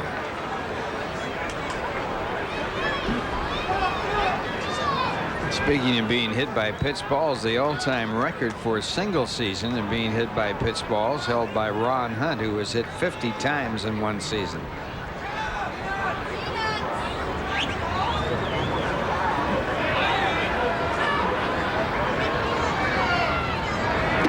Two and 2.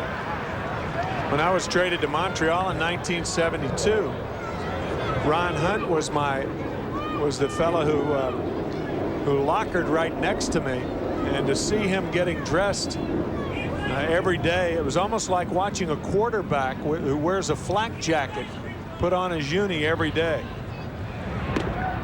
As a matter of fact, Ron, it was a forerunner of the flak jacket. He wore a piece of sponge that was about, I guess, an inch thick, like a wetsuit, from his waist to under his arms.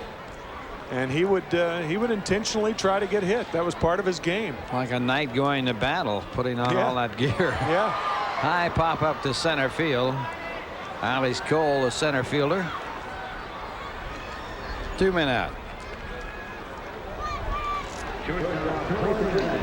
So 2 men away, and Tony Fernandez coming up. Tony, a big 2-out base hit for the Mets in the second inning to give them a 3-0 lead.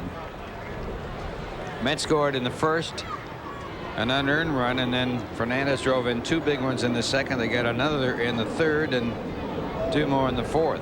A lot of people may not remember that Ron Hunt, a very popular player in the early days of the Mets. First man that was actually voted into the All-Star game for the New York Mets. Richie Ashburn was selected by the manager.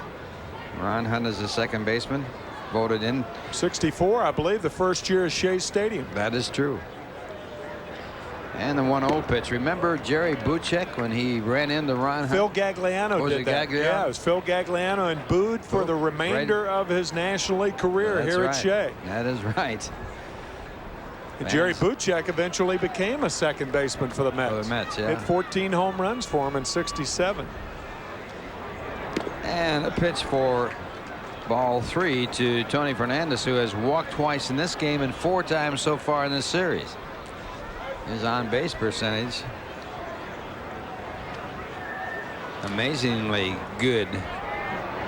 There's a strike, 3-1. I think it was a play on a ground ball between first and second. Hunt came in to field the ball, and Phil Gagliano separated his left shoulder when he ran into him.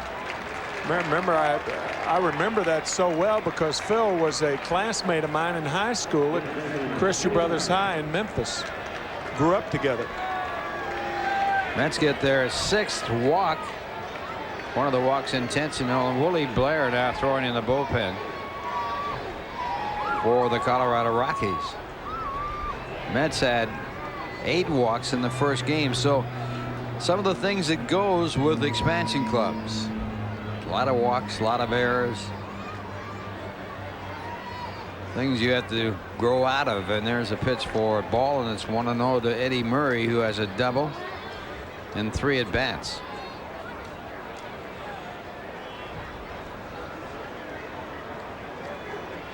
Bruce Ruffin, the pitcher, record on the losing side as Don Baylor and Don Zimmer look on. Foul ball. 1-1.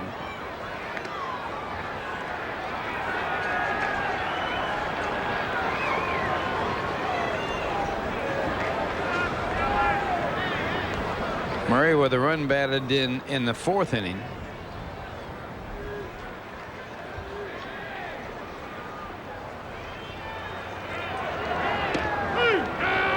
Got that fastball by, and it's 1-2.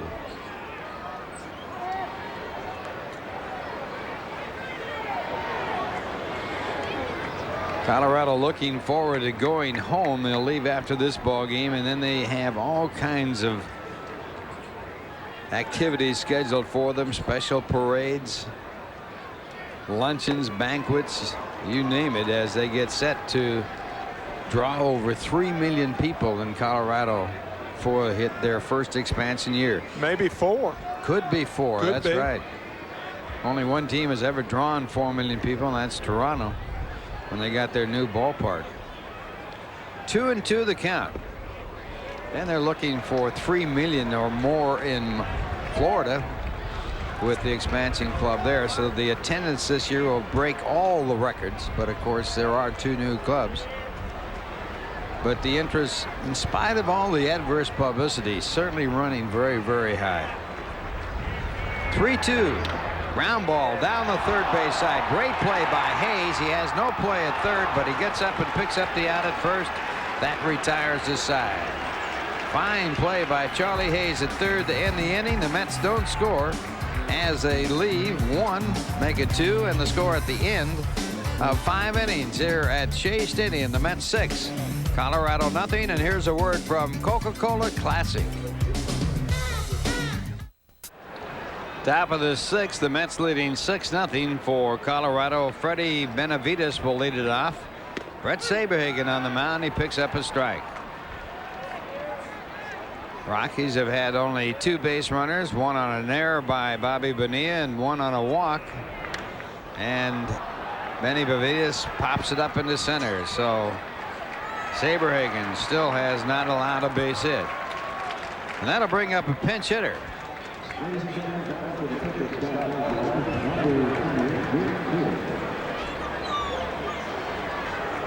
It'll be Jim Tatum as a pinch hitter for Brett Saberhagen.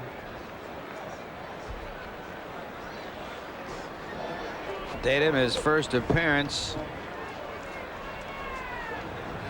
in this season.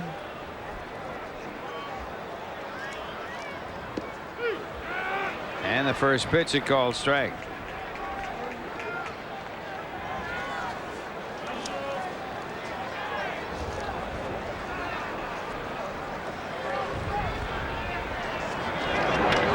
And there is a base hit to right field. So Brett Saberhagen, working on a no-hitter through the first 5 in the 3rd innings, finally reached for a base hit as Jim Tatum, the pinch hitter, gets the base hit. And the Mets will not see a no-hitter here in this ball game today. They might get the ball, and can you imagine this? I think this is the first major league hit for Jim Tatum. Now think about all of these ramifications. Expansion team breaks up a no-hitter in the 6th inning, first major league hit. Compile all that, and that's a ball to remember right there. Wow. So a base runner, the Mets leading 6-0, and the first hit of the ball game given up by Brett Saberhagen, who has pitched a no-hit, no-run game. That was against the White Sox when he was with Kansas City. And the first pitch to Eric Young, ball 1. So Jim Tatum, his first major league hit, his first major, it's his first National League hit. He did have an American League hit for the Milwaukee Brewers last year. He was 1 for 8. And the double play will erase the base runner as the double play ends the inning. So the first hit of the ball game for the Colorado Rockies. No one left on base. The score at the end of 5.5 innings, the Mets 6 and the Rockies nothing. And here's a word from your tri-state Toyota dealers.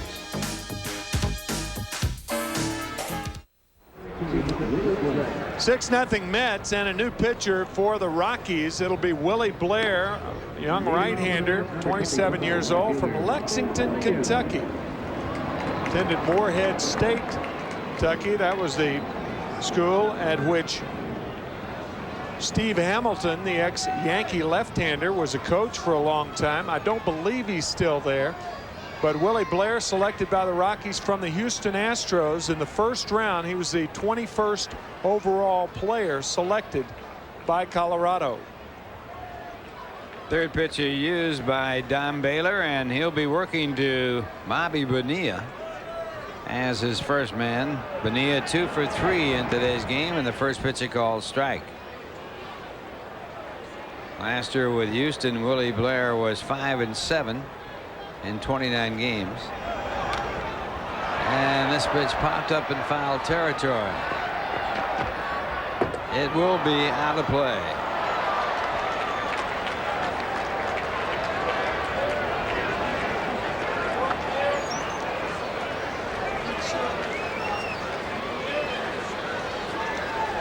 So Charlie Hayes back to his position at third, and Bobby Bonilla back to the batter's box. Mets 6 runs on 8 hits. The Rockies no runs on 1.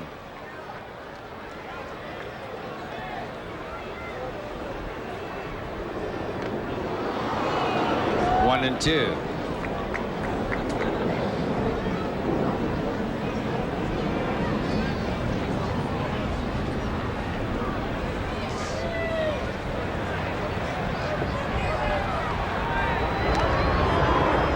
And his split finger fastball is fouled off. Willie Blair was first drafted by Toronto in the June 1986 draft. Had knee surgery in 88 and 89. He had a arm problem, and he was sent to Cleveland. Then Houston popped up into shallow right. Back there is Gerald Young for the out. Tell you how he got to Cleveland. He went there in a trade for a right-handed pitcher by the name of Alex Sanchez. Sanchez working for the Blue Jays a little bit, and he is now in Memphis, Tennessee, and will be on the starting roster for the Memphis Chicks, whose home opener is tomorrow night. And I'm leaving after the game today to go to that game. You're going to go down to throw out the first ball? No. Charlie Lee is going to throw out the first ball, as a matter of fact. You remember Charlie Lee pitched a no-hitter for the Expos back in the early 80s? I sure do, yeah. Tough pitcher. But you're going to go visit your stadium. Going to go visit the hometown. Be back here on Friday in time for the game. Well, if you see Kerry Middlecoff, say hello to him. Yeah, Kerry, a great player, great golfer in the 50s. Used to golf with, and from Memphis, and used to golf with Eisenhower all the time. And Howard Johnson misses, so the count 1-2 to Howard. Howard 0 for 2 with a walk in this game. Kerry winning the National Open. Started to be a dentist. Struck him out, so Johnson strikes out for the second time. And on the Nobody Beats the Wiz game summary, Tony Fernandez a single, a big one, a 2-out single, but 2 RBIs. Here it is right up the middle, and with 2 men out, Tony Fernandez picks up 2 big runs batted in. For the Rockies, well, they've had only 1 hit, and Tatum's single breaks up the no-hitter. Here it is.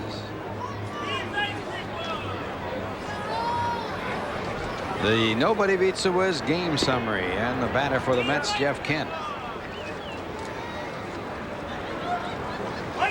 Kent 0 for 2 with a walk.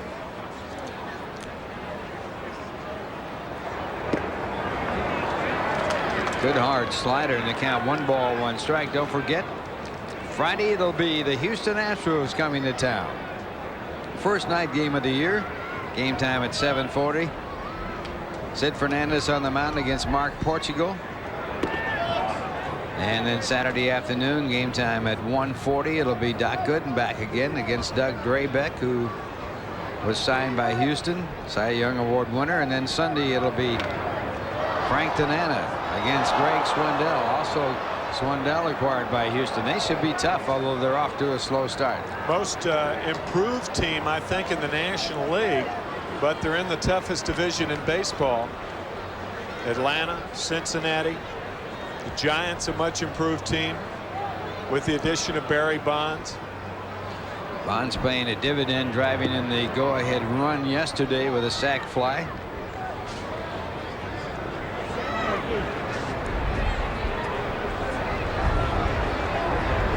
Three and 2 the count. Struck him out. So Blair with a 1-2-3 inning, recording 2 strikeouts. And at the end of 6, it's the Mets 6 and the Rockies nothing. And here's a word from Macy's.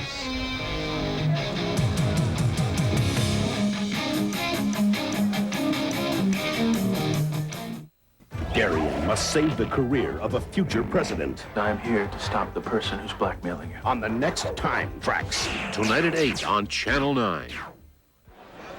Top of the 7th, the Mets in front by a score of 6-0, and a man who's going to be flying on down to Memphis, Tennessee to see the Memphis Chicks in action in their opening day game, Tim McCarver. Yeah, a lot of renovations to the stadium down there. The Shea Stadium, as a matter of fact, looks beautiful on a lovely, lovely day.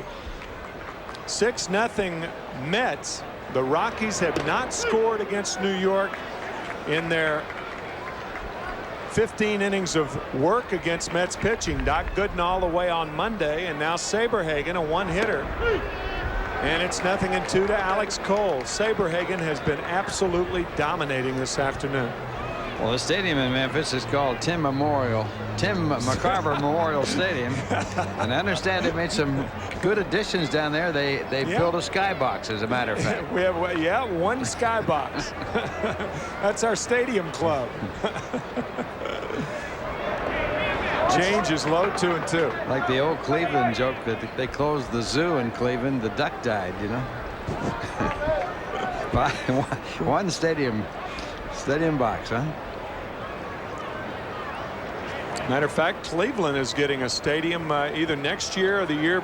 Next year, I think. The lasting opening day game next in year, Municipal Stadium was their opening day with the Yankees. 94, they'll have Texas and Cleveland coming into new stadiums. It's 3-2 to Alex Cole. Well, they call the stadium in Cleveland the Mistake by the Lake. Mistake by the Lake. As Alex Cole hits it off the end of the bat, and Tony Fernandez is there. One out here in the 7th inning, and that'll bring up the right fielder, Dante Bichette. I'll tell you one thing. I played opening day game in 1955 in Cleveland, and there's nothing colder than that Cleveland Stadium with that wind blowing off of the lake in the early part of the year. A strike to Bichette. Bichette has been on an error twice, once by Bonilla in right and once by Tony Fernandez. He is the only Marlin to reach third base in this game today. And it's 1-1 now to Dante Bichette. I said Marlin. How about Rocky? The other expansion team. The Marlins, by the way, once again host the Los Angeles Dodgers, and Florida winning their first game against the Dodgers 6-3. This one hit deep to left field. Back is Coleman, and the Rockies are on the board.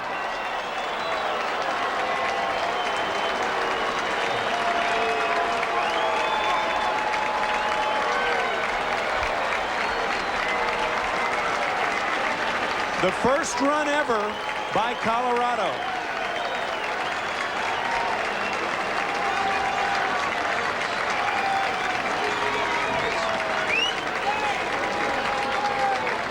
Well, the fans here are primarily Mets fans, but they applaud the efforts of Dante Bichette as he hits the first home run and scores the first run ever for Colorado. Andres Galarraga takes a strike, 0-1, and there's the ball. That'll either go to the Hall of Fame or to Dante Bichette's hall in his room or in his house. I would think 0-2 to Galarraga. Galarraga with the first hit ever for the Colorado team. That came against Doc Gooden in the first game in the 3rd inning. That is not only the first run scored, it's the first extra base hit by a Rockies player. They had 5 singles up to now, and we'll take another look at it. Pitch is up about belt high, and there's no doubt about it. It's well hit, and it's long gone. Curve fouled away, 1-2. We mentioned at the top of the telecast that of the 12 expansion teams that have opened their seasons, that the one with the longest drought, no runs, was Seattle in 1977. Ground ball to third, easy play for Johnson. 2 outs. In their inaugural year, Seattle went 2 games and 3 innings without scoring a run. And our friends at the Elias Sports Bureau tell us that, and this is an unusual fact, that 7 of the 12 expansion teams scored in their first inning. Not only first game, but first inning. 7 of 10 actually before the Marlins and Rockies opened on Monday. 0-1 to Gerald Clark. Gil Hodges with the first home run for the New York Mets when they played their first game against the St. Louis Cardinals in St. Louis. I think he hit it off Larry Jackson, didn't he? I believe it was Larry. I believe yeah. Larry was the pitcher that night. It's 0-2 now to Gerald Clark.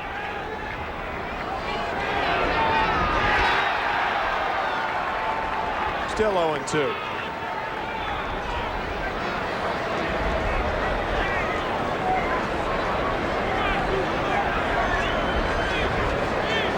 Mets actually got rained out of their first scheduled game in St. Louis. It was a good thing because they had half their team stuck in the elevator at the hotel. Easy play for Fernandez, but the Colorado Rockies on the board for the first time in their history. It's 6-1 New York, and we're back after this from Budweiser.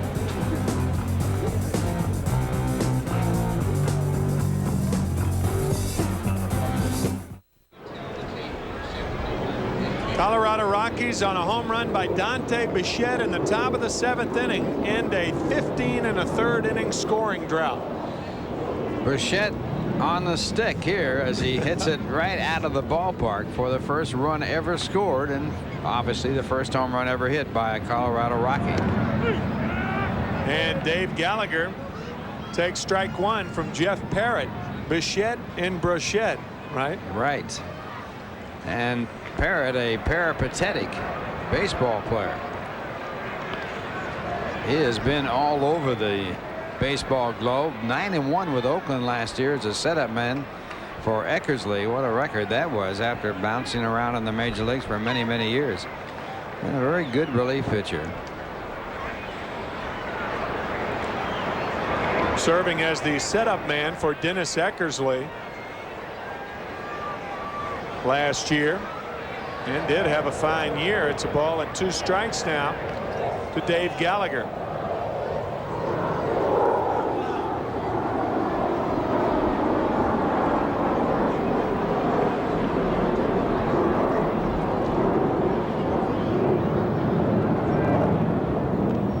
Jammed, fouls it back to stay alive. Still 1-2 to Dave. Dave's had a good game. He is 1 for 2, playing center field with the left-handed starter today.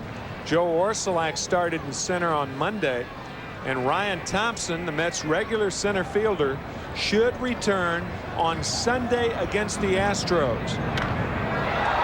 Little looper left field line over is Clark, and Gerald makes the play. 1 out. That was a fair ball, by the way.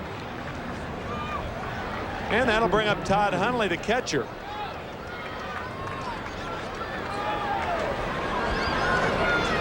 Todd's had a fine afternoon. He doubled and scored a run in the 2nd inning, an RBI single in the 3rd. Then he was hit by a pitch in his left elbow in the 5th inning. Hit by Scott Aldred.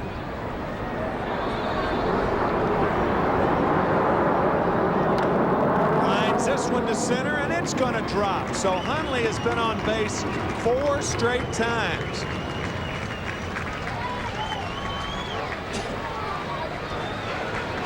Todd Hundley with 98 starts last year, playing in 100 games. As a matter of fact, at only 22 years old last year, the only younger catcher to catch 100 or more games in the New York area, in New York City or one of the surrounding boroughs, was Thurman Munson back in 1960. Make it 1970. Thurman was younger than Todd Hundley. 1 ball, no strikes to Brett Saberhagen. Rather unusual for a young catcher to start right in. It's tough, isn't it? Yeah, I mean, you got pitchers to worry about. You got your defense to worry about. You're throwing, and then you get around to your offense. But only then.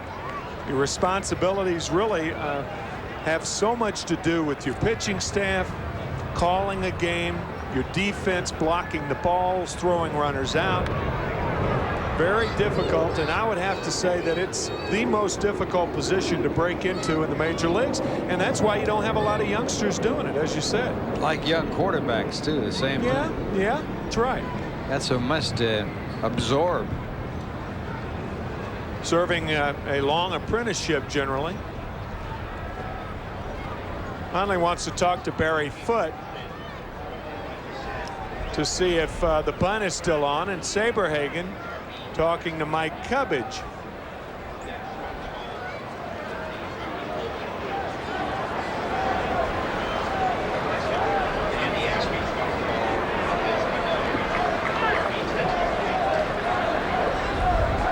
We understand now that Andy Ashby in the Rockies bullpen was one of the players that got the ball to retrieve it. The first run the Rockies have ever scored, a home run by Dante Bichette. Andy Ashby, one of the starters for Colorado, formerly with the Phillies. It's 2-2 to Brett Saberhagen.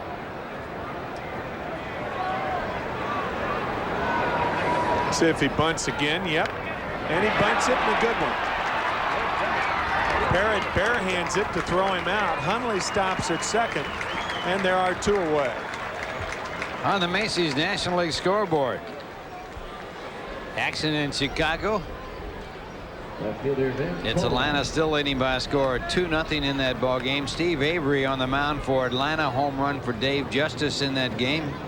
All the rest are at night. Philadelphia and Houston, San Francisco and St. Louis, Montreal and Cincinnati, and the Dodgers in Florida.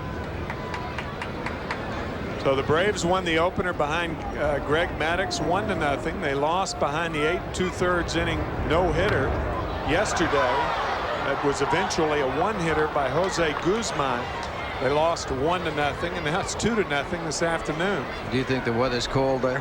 It is cold and windy. Yeah, I saw the last 5 innings of that game yesterday. Oh, you bet, with those low scores and that wind blowing in. It's pitcher's paradise.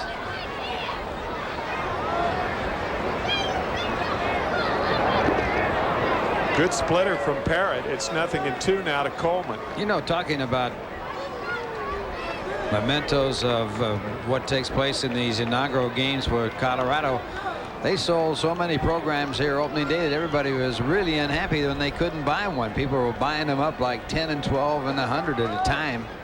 The Mets have had to reorder the opening day programs, and they'll be able to sell those programs if you're still interested in getting an individual copy for $3.50. You can send it to opening day program, Shea Stadium, Flushing, New York 11368.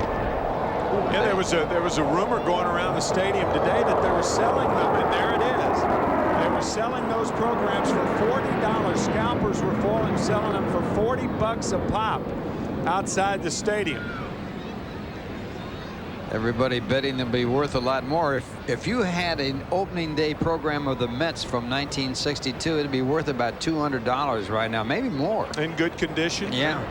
I think they probably sold it for $1. Did Coleman go too far? Yes, says Harry Wendelstedt. So Coleman is out of there. Mets failed to score in the 7th inning. However, they lead 6-1 over the Rockies after 7, and we'll be back as we check the Chevrolet Geo line score. Now we'll be back right after this message.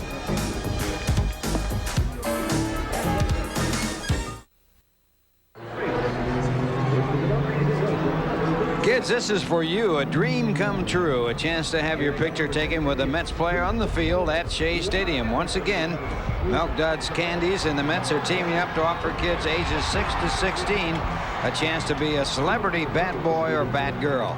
Each winner's dream package includes 4 tickets to the game, a special bat, jersey, cap, and ball. Don't strike out, fill out. Entry forms are available at Shea's advanced ticket window in the Mets clubhouse shops and must be received by May 14th. Winners do not perform actual bat boy duties, and no purchase is necessary, and void were prohibited. That's a nice thing, a celebrity bat boy or girl. There's Andy Ashby getting the ball from the attendant out there outside the bullpen. That was the ball that Dante Bichette hit out of the ballpark for the first run ever. Not only that, the first extra base hit, the first home run, and it's 6-1 Mets here in the 8th inning. Inside to Charlie Hayes. Hayes 0 for 1. He has drawn the only walk of the afternoon off Brett Saberhagen. And who is the man who caught the home run hit by Hank Aaron, the 715th home run? Tapped back to the mound. Saberhagen, a marvelous athlete, throws him out. 1 away. Ball caught in the bullpen after one over the left field fence, breaking Babe Ruth's all-time home run record. A pitcher. Tom House. Tom House.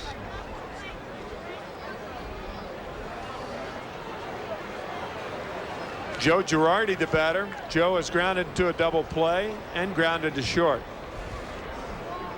Rockies catcher 0 for 5 to start the season. 0-1 now to Girardi.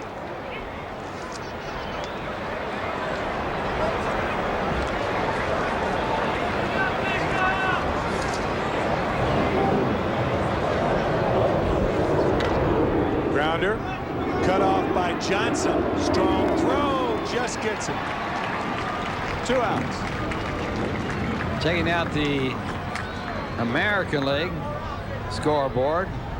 The Toyota American League scoreboard. The Yankees later against Cleveland. Toronto and Seattle underway. Texas later against Baltimore. Chicago, Minnesota tonight. Detroit, Oakland. Boston, Kansas City, Milwaukee, California tonight. Freddie Benavidez is the batter.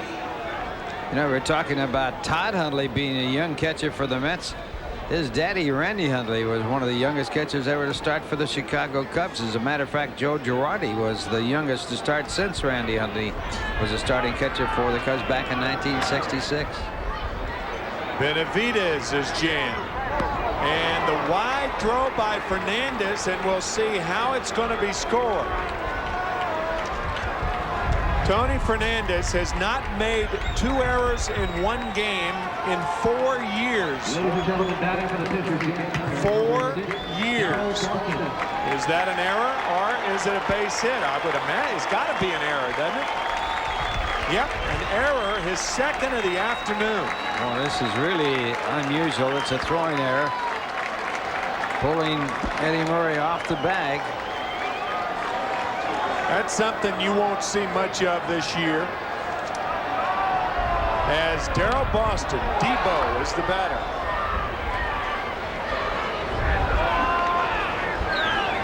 Boston, as a pinch hitter in the first game of this series, opening day, struck out against Doc Gooden. Tony Fernandez last multiple error game, August 27th, 1988. A span of 632 starts without making more than 1 error in 1 game, and he's made 2 this afternoon. It's 1-1 to Darryl Boston. That's amazing. Change and a beauty. 1-2 to Boston.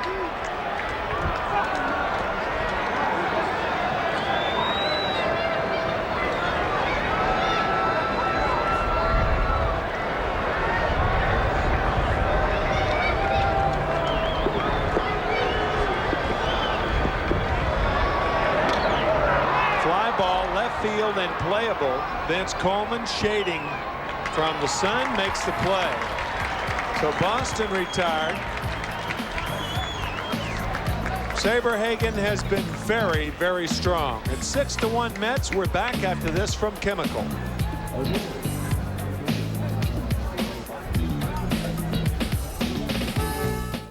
Colorado Rockies at batting ninth, number 40, Darren Holmes. Darren Holmes, the new pitcher for the Colorado Rockies, pitcher number 5 on the afternoon.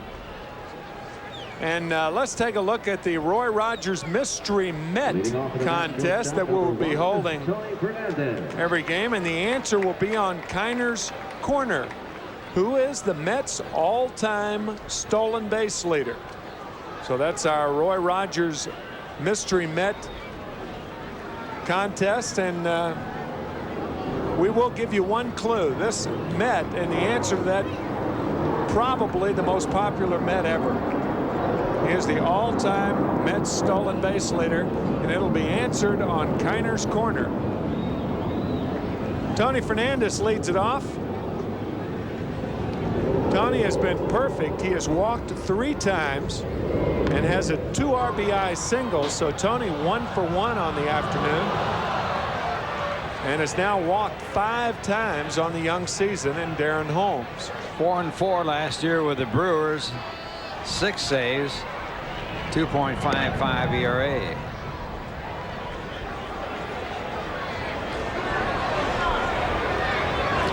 You're watching Mets Baseball 93 on Channel 9 WWOR TV, Secaucus, New Jersey. Tim McCarver and Ralph Kiner bringing you today's action, the first of 75 telecasts that we will be doing this year. Ball and 2 strikes now to Tony Fernandez.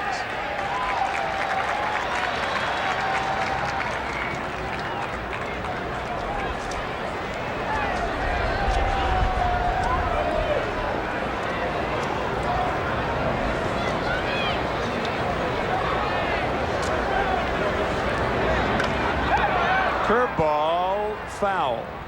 Still 1-2 to Tony, who may have been destined to play for the New York Mets sometime in his major league career. I'll tell you why after this pitch.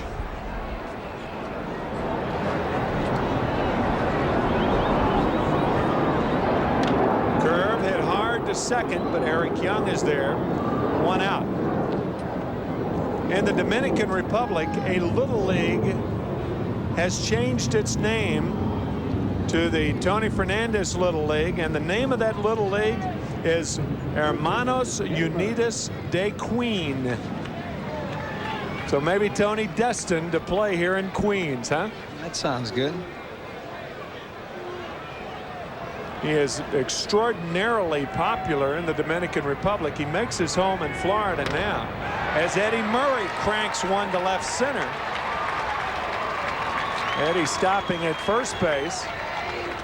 So he's the 1-out base runner here in the 8th inning. And that'll bring up Bobby Bonilla.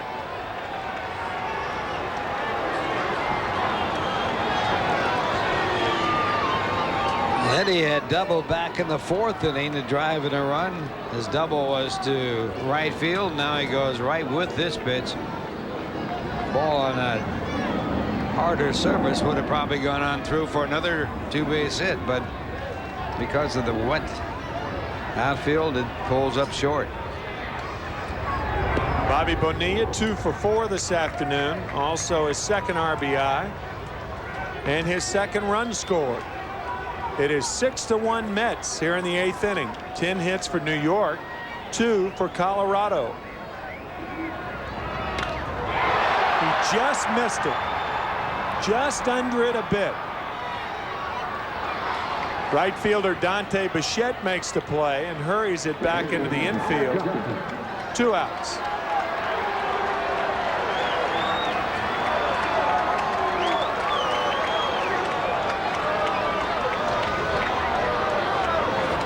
So Bobby Bowe is 2 for 5 on the afternoon. Darren Holmes, with 2 out and 1 on, will be facing Howard Johnson. Howard still looking for his first hit of the year.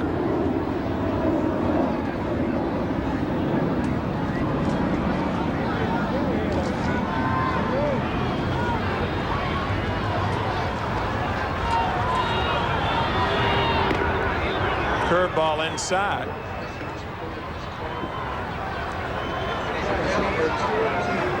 Publicity director of the Rockies is our old pal Mike Swanson.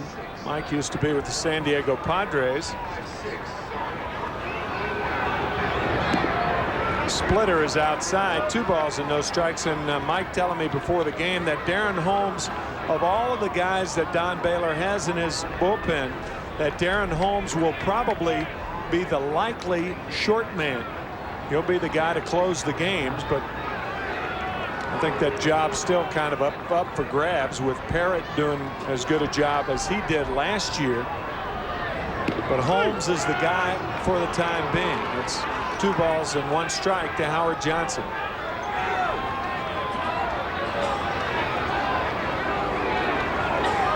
Expansion clubs really lack depth in pitching. That's the one thing they have to really work at, coming up with enough pitchers. Yeah, they've got to work on that too.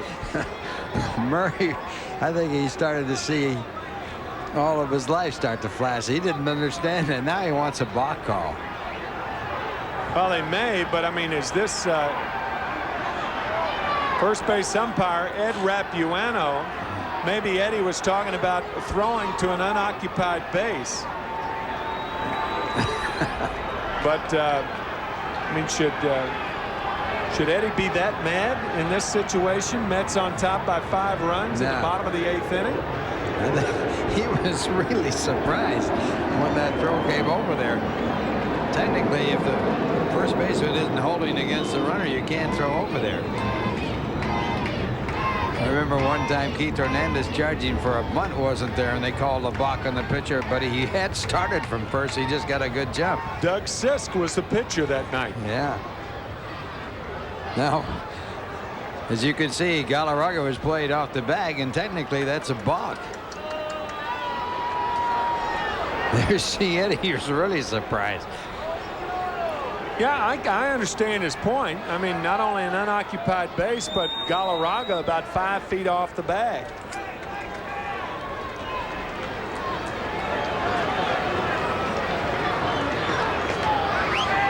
Guess you could say after that shot that Galarraga is living in Eddie Murray's shadow. Yeah.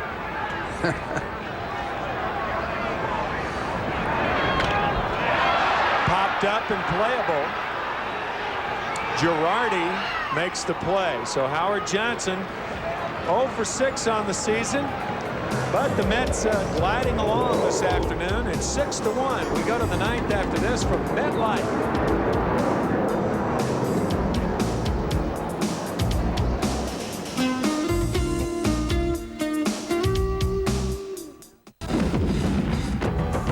What's in this building and why aren't these kids allowed in? I'm Matthew Schwartz of the Channel 9 I-Team. We'll show you tonight at 10. Joe Orsulak enters the game. Bobby Bonilla is out of there. Orsulak, the right fielder, and the new pitcher for the Mets is Mike Maddox, his first appearance for the Mets this year. 2-2 in the year for San Diego last year with 5 saves, a very fine 2.37 home run average. The brother of Greg Maddox, who was the Cy Young Award winner last year for the Chicago Cubs, and Greg, his brother, winning 1-0 against the Cubs in his debut with Atlanta. That was on Monday, and the Atlanta Braves shutting out the Cubs 3-0 in the top of the 8th inning. All the wrap-ups and roundups of all the action today and the games tonight, as Orsulak is tried immediately. 1 pitch, 1 out here in the 9th inning, but everything will be covered on Kiners Korner, the first regular season edition of the longest running local show in New York history. That's right. 32 years, right? 32 years. That's right. Started in the Polo Grounds. Joe Franklin. Well, he's been around a long time. There's no question about that. Maybe, man, certainly longer than that. But let's say sports show. Huh? Joe Franklin's show is over. Wasn't it recently? I think he finally retired. Huh? Yeah. Oh, he had some celebrities on that show, I want to say. Outside corner to Alec Cole. It's 0-1 to Alex. Little looper towards short, and Fernandez is there.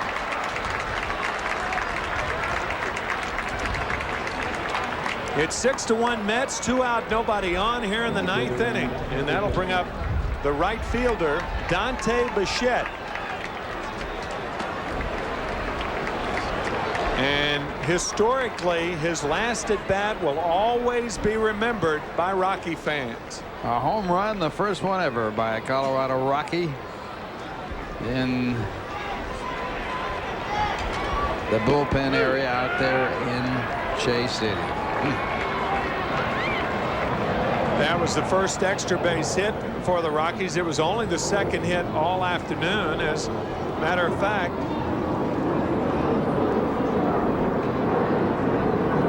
Brett Saberhagen working 5 1/3 innings before allowing a pinch single to Jim Tatum in the 6th inning. He was erased on a double play. 1-1 to Dante Bichette. Ball and 2 strikes now to Dante.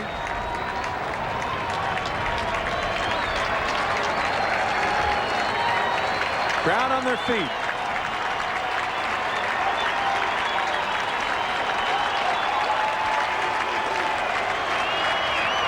Got him on strikes. So a strong inning for Mike Maddox. He obviously does not get a save. The Mets winning by 5, 6-1 over the expansion team California Rockies. Winning pitcher Brett Saberhagen, his record now 1-0. And the losing pitcher for the Rockies. Matter of fact, the last time he won in the big leagues was last April the 8th. The loser, Bruce Ruffin, his record 0-1. After an off day tomorrow, the Mets host the Houston Astros this weekend. We'll be back with some of the wrap for today's game as you look at the Rockies hero in a losing cause, Dante Bichette. The first extra base hit, the first home run, the first run scored for Colorado. We'll be back with a wrap. Kiners Korner to follow after this from Coca-Cola Classic.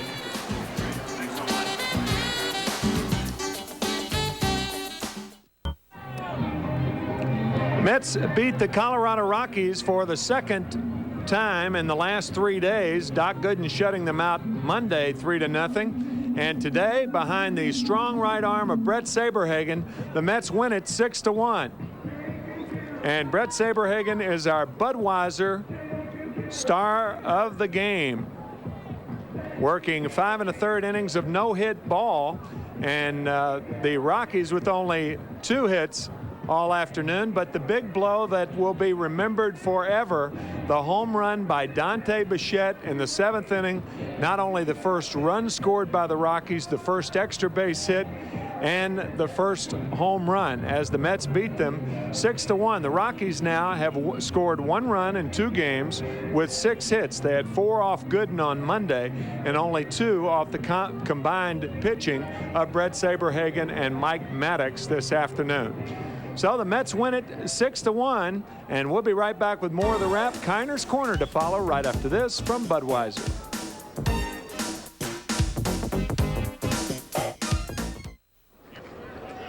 The Colorado Rockies may be 0-2 on the season, but at least they're on the board, and they'll start from there. Brett Saberhagen, a very strong performance this afternoon. He had a no-hitter through the first 5 1/3 innings, and then a pinch hit single by Jim Tatum, and the next inning followed by the first extra base hit, the first home run, and the first run scored by the Colorado Rockies. So Bichette crosses the plate for the first Rockies run ever, and the ball is retrieved by Andy Ashby from the bullpen attendant. So regardless of what happens for the rest of his career, Dante Bichette will go down as the first Colorado Rocky to ever score a run. The Mets win it 6-1. They are now 2-0 on the season. The Rockies' record goes to 0-2. Mets Baseball 93 has been brought to you by Budweiser, the king of beers who reminds you friends know when to say when. By AT&T, the best in the business. By MetLife, get Met, it pays. By Macy's, we're a part of your life. By Coca-Cola, always Coca-Cola with the Mets. And by Las Vegas, always exciting, always on the money. Fans, be with us again Friday night at 7:30. That's when we'll be on the air when the Mets take on the Houston Astros. Now stay tuned for Kiners Korner in his 32nd year. And his guest, obviously, Brett Saberhagen. Mets Baseball 93 is produced and directed by Jeff Mitchell. Associate producer Steve Olbaum. Associate directors today, John Calabrese, Steve Cohen, and Vinny Sinopoli. The announcers on the preceding telecast were approved and contracted for by Sterling Doubleday Enterprises. Executive producer, as always, Rick Miner, and this has been a presentation of WWOR-TV, Channel 9 Sports. Good afternoon, everybody.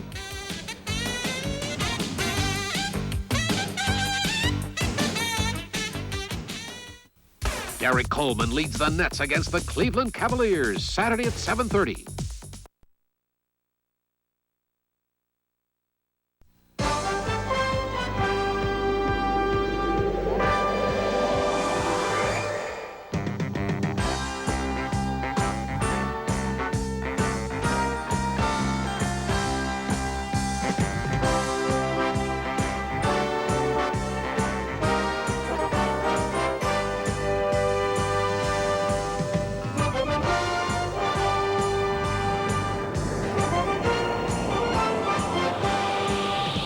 Budweiser, the King of Beers, presents Kiners Korner. Kiners Korner is brought to you by Budweiser, the King of Beers, with that clean, crisp, cold taste. Nothing beats a Bud. And by Mitsubishi, bringing you a full line of award-winning automobiles. Mitsubishi, the word is getting around.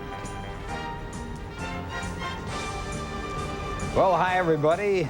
Welcome to Kiners Korner, and the Mets with their second consecutive win. Another fine pitch game, this time by Brett Saberhagen, and we'll be talking to Brett just a little bit. Mets winning by a score of 6-1, and we're going to have the highlights of the ball game just before we talk to Brett, so here we go.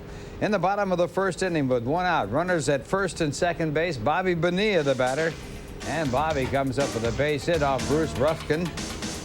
And the single to right field scores Tony Fernandez from second base. Tony had reached base on a walk and went to second on an error. So the Mets leading 1-0.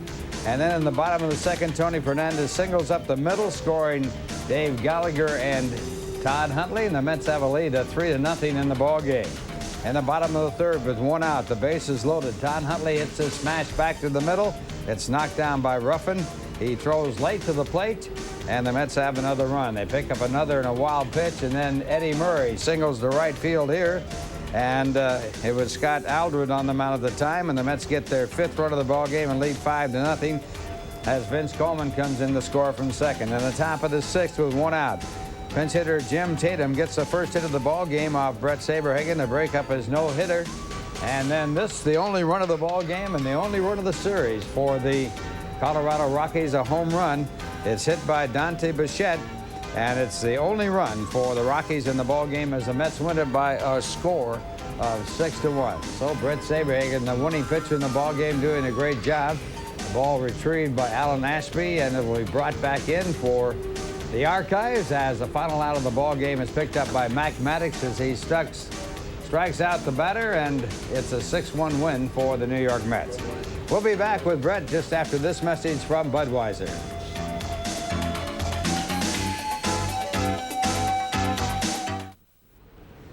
Well, the Mets winning by a score of 6-1, and we have as our special guest Brett Saberhagen. Brett, I don't know why we're having you on the show, because you're the only Met pitcher this year that's allowed to run. Unfortunately, to the expansion team, so I'll go down the record books for something at least. First run given up by a pitcher to the Colorado Rockies. You'll be in their history forever. Dante hit a long ways, too. I guess the win on top of it. You don't mind giving them up as long as they're legit. That was definitely a legit home run. Well, let's talk a little bit about the fact you had a no-hit, no-run game going, and, of course, no Mets pitchers ever pitched a no-hit, no-run game. You were into the ball game in the fifth inning when the base hit was picked up. Was it too early to think about it, or are you just trying to do the job? I think all pitchers realize whether they've given up a hit or not, and at that particular time, I knew I had no hitter going, and got a fastball up and away to a guy that got his first major league hit, I believe, off me. So no, it was his second. He had one with Milwaukee. They took the ball away. I don't know why they took the. It seemed like every time they get a hit or something, they're taking the ball off. Well, they're going to take a lot of balls away, it looks like, because it was the first pinch hit, I guess, for the Rockies, and that's one of the reasons why they took it away. Let's take a look at that base hit. Right here, it's one man out, and we're in the top of the sixth inning. Here's the pitch. Fastball out and away, went with it. Fastball up and away. I don't know why Bobby didn't catch that ball. He was playing too deep. For it. You should have told him to move in. You know, one of the things about one of the comments that we read about, and I certainly agree with what you said. You don't really worry about the book on the other batters. It's the other way around. If you throw the pitches you want to throw, it doesn't make any difference whether they could hit low balls or fast balls or curve balls or whatever. And the book really is on you. You're a power pitcher, and you throw that way. Well, Todd came up to me today with the lineup, and he said, "This is the way we threw him the other day." I said, "Todd, don't even worry about it. Let's put down the right fingers, and I don't have no complaints." So he's called a good game again today. Let me ask you about how you felt about your stuff. Now, your first game with the Mets was in St. Louis last year, and you came out and they really rocked you. And of course, it was your first experience in a regular National League game in this league. So, how about your comparison to two different starts? Night and day. It's a lot better to go out and get a win your first time out rather than get beat up and having to look forward to the next game. You look forward to the next game, but not the way after a loss. You know, you have, of course, you have great stuff. There's no question about it. Fastball, curveball, threw a couple of changes today. You don't use that too often, but after a real good spring, you finished up strongly. You really came out smoking today. I think Doc took a lot of pressure off me yesterday. It's an expansion team. You expect to go out and beat the expansion teams. If you don't, I think you're going to be down in the standings. That's just the way it is. I think their hitters are a little bit better, not than anybody else, but they're better than their pitchers. Their pitching staff usually struggles on an expansion team. And so Doc going out and throwing a shutout and getting the first one on the board yesterday was a lot of burden off my back, because if we lose yesterday to an expansion team and we come in today having a chance of going 0-2 to start the season, Mets fans are going to be upset. The Mets everybody's going to be upset. So That's Doc right. took a lot of pressure off me today. Well, you had great stuff out there, only 2 hits while working 8 innings. One of the real professional hitters is Andres Galarraga. Let's take a look at you working to him in this ball game. This is a good fastball here. Yeah, that was right after Bobby Bonilla misplayed a fly ball up in the wind to right field today.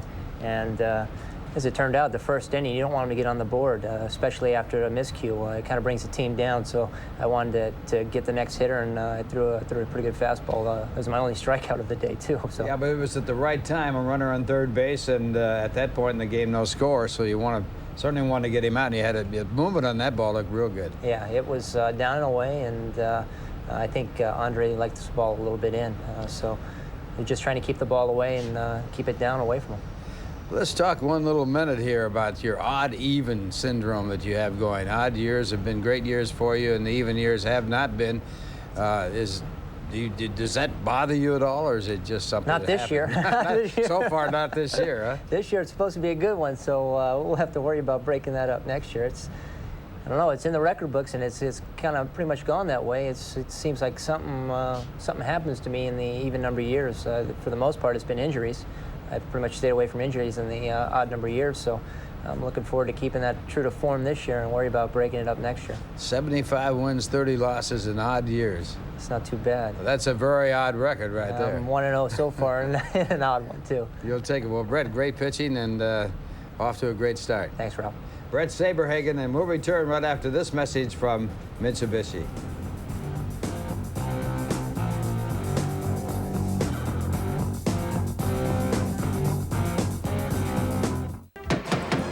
Frustrated lawyer, ready for a man. Reach out and take what you want. A homicidal convict, ready for anything. I dreamed about you last night. A passionate lust they couldn't control. You gotta get me out of here before I kill somebody else. And a daring escape they couldn't avoid.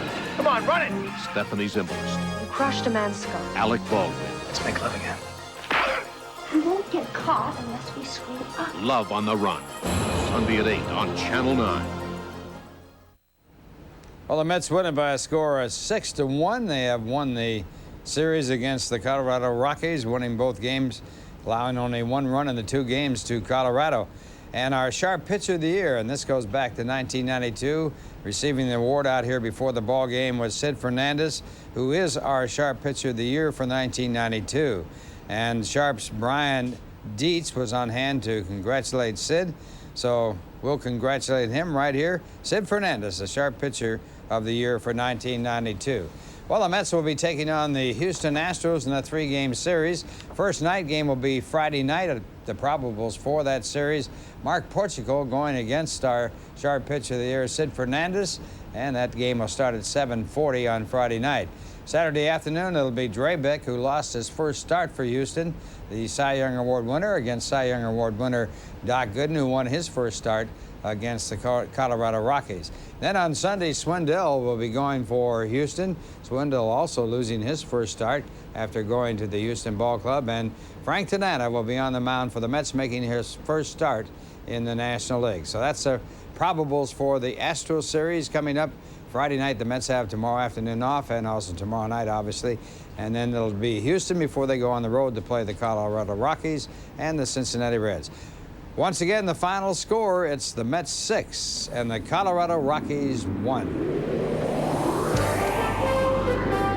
Budweiser, the king of beers, has presented Kiners Korner. Kiners Korner has been brought to you by Budweiser, the king of beers. With that clean, crisp, cold taste, nothing beats a Bud.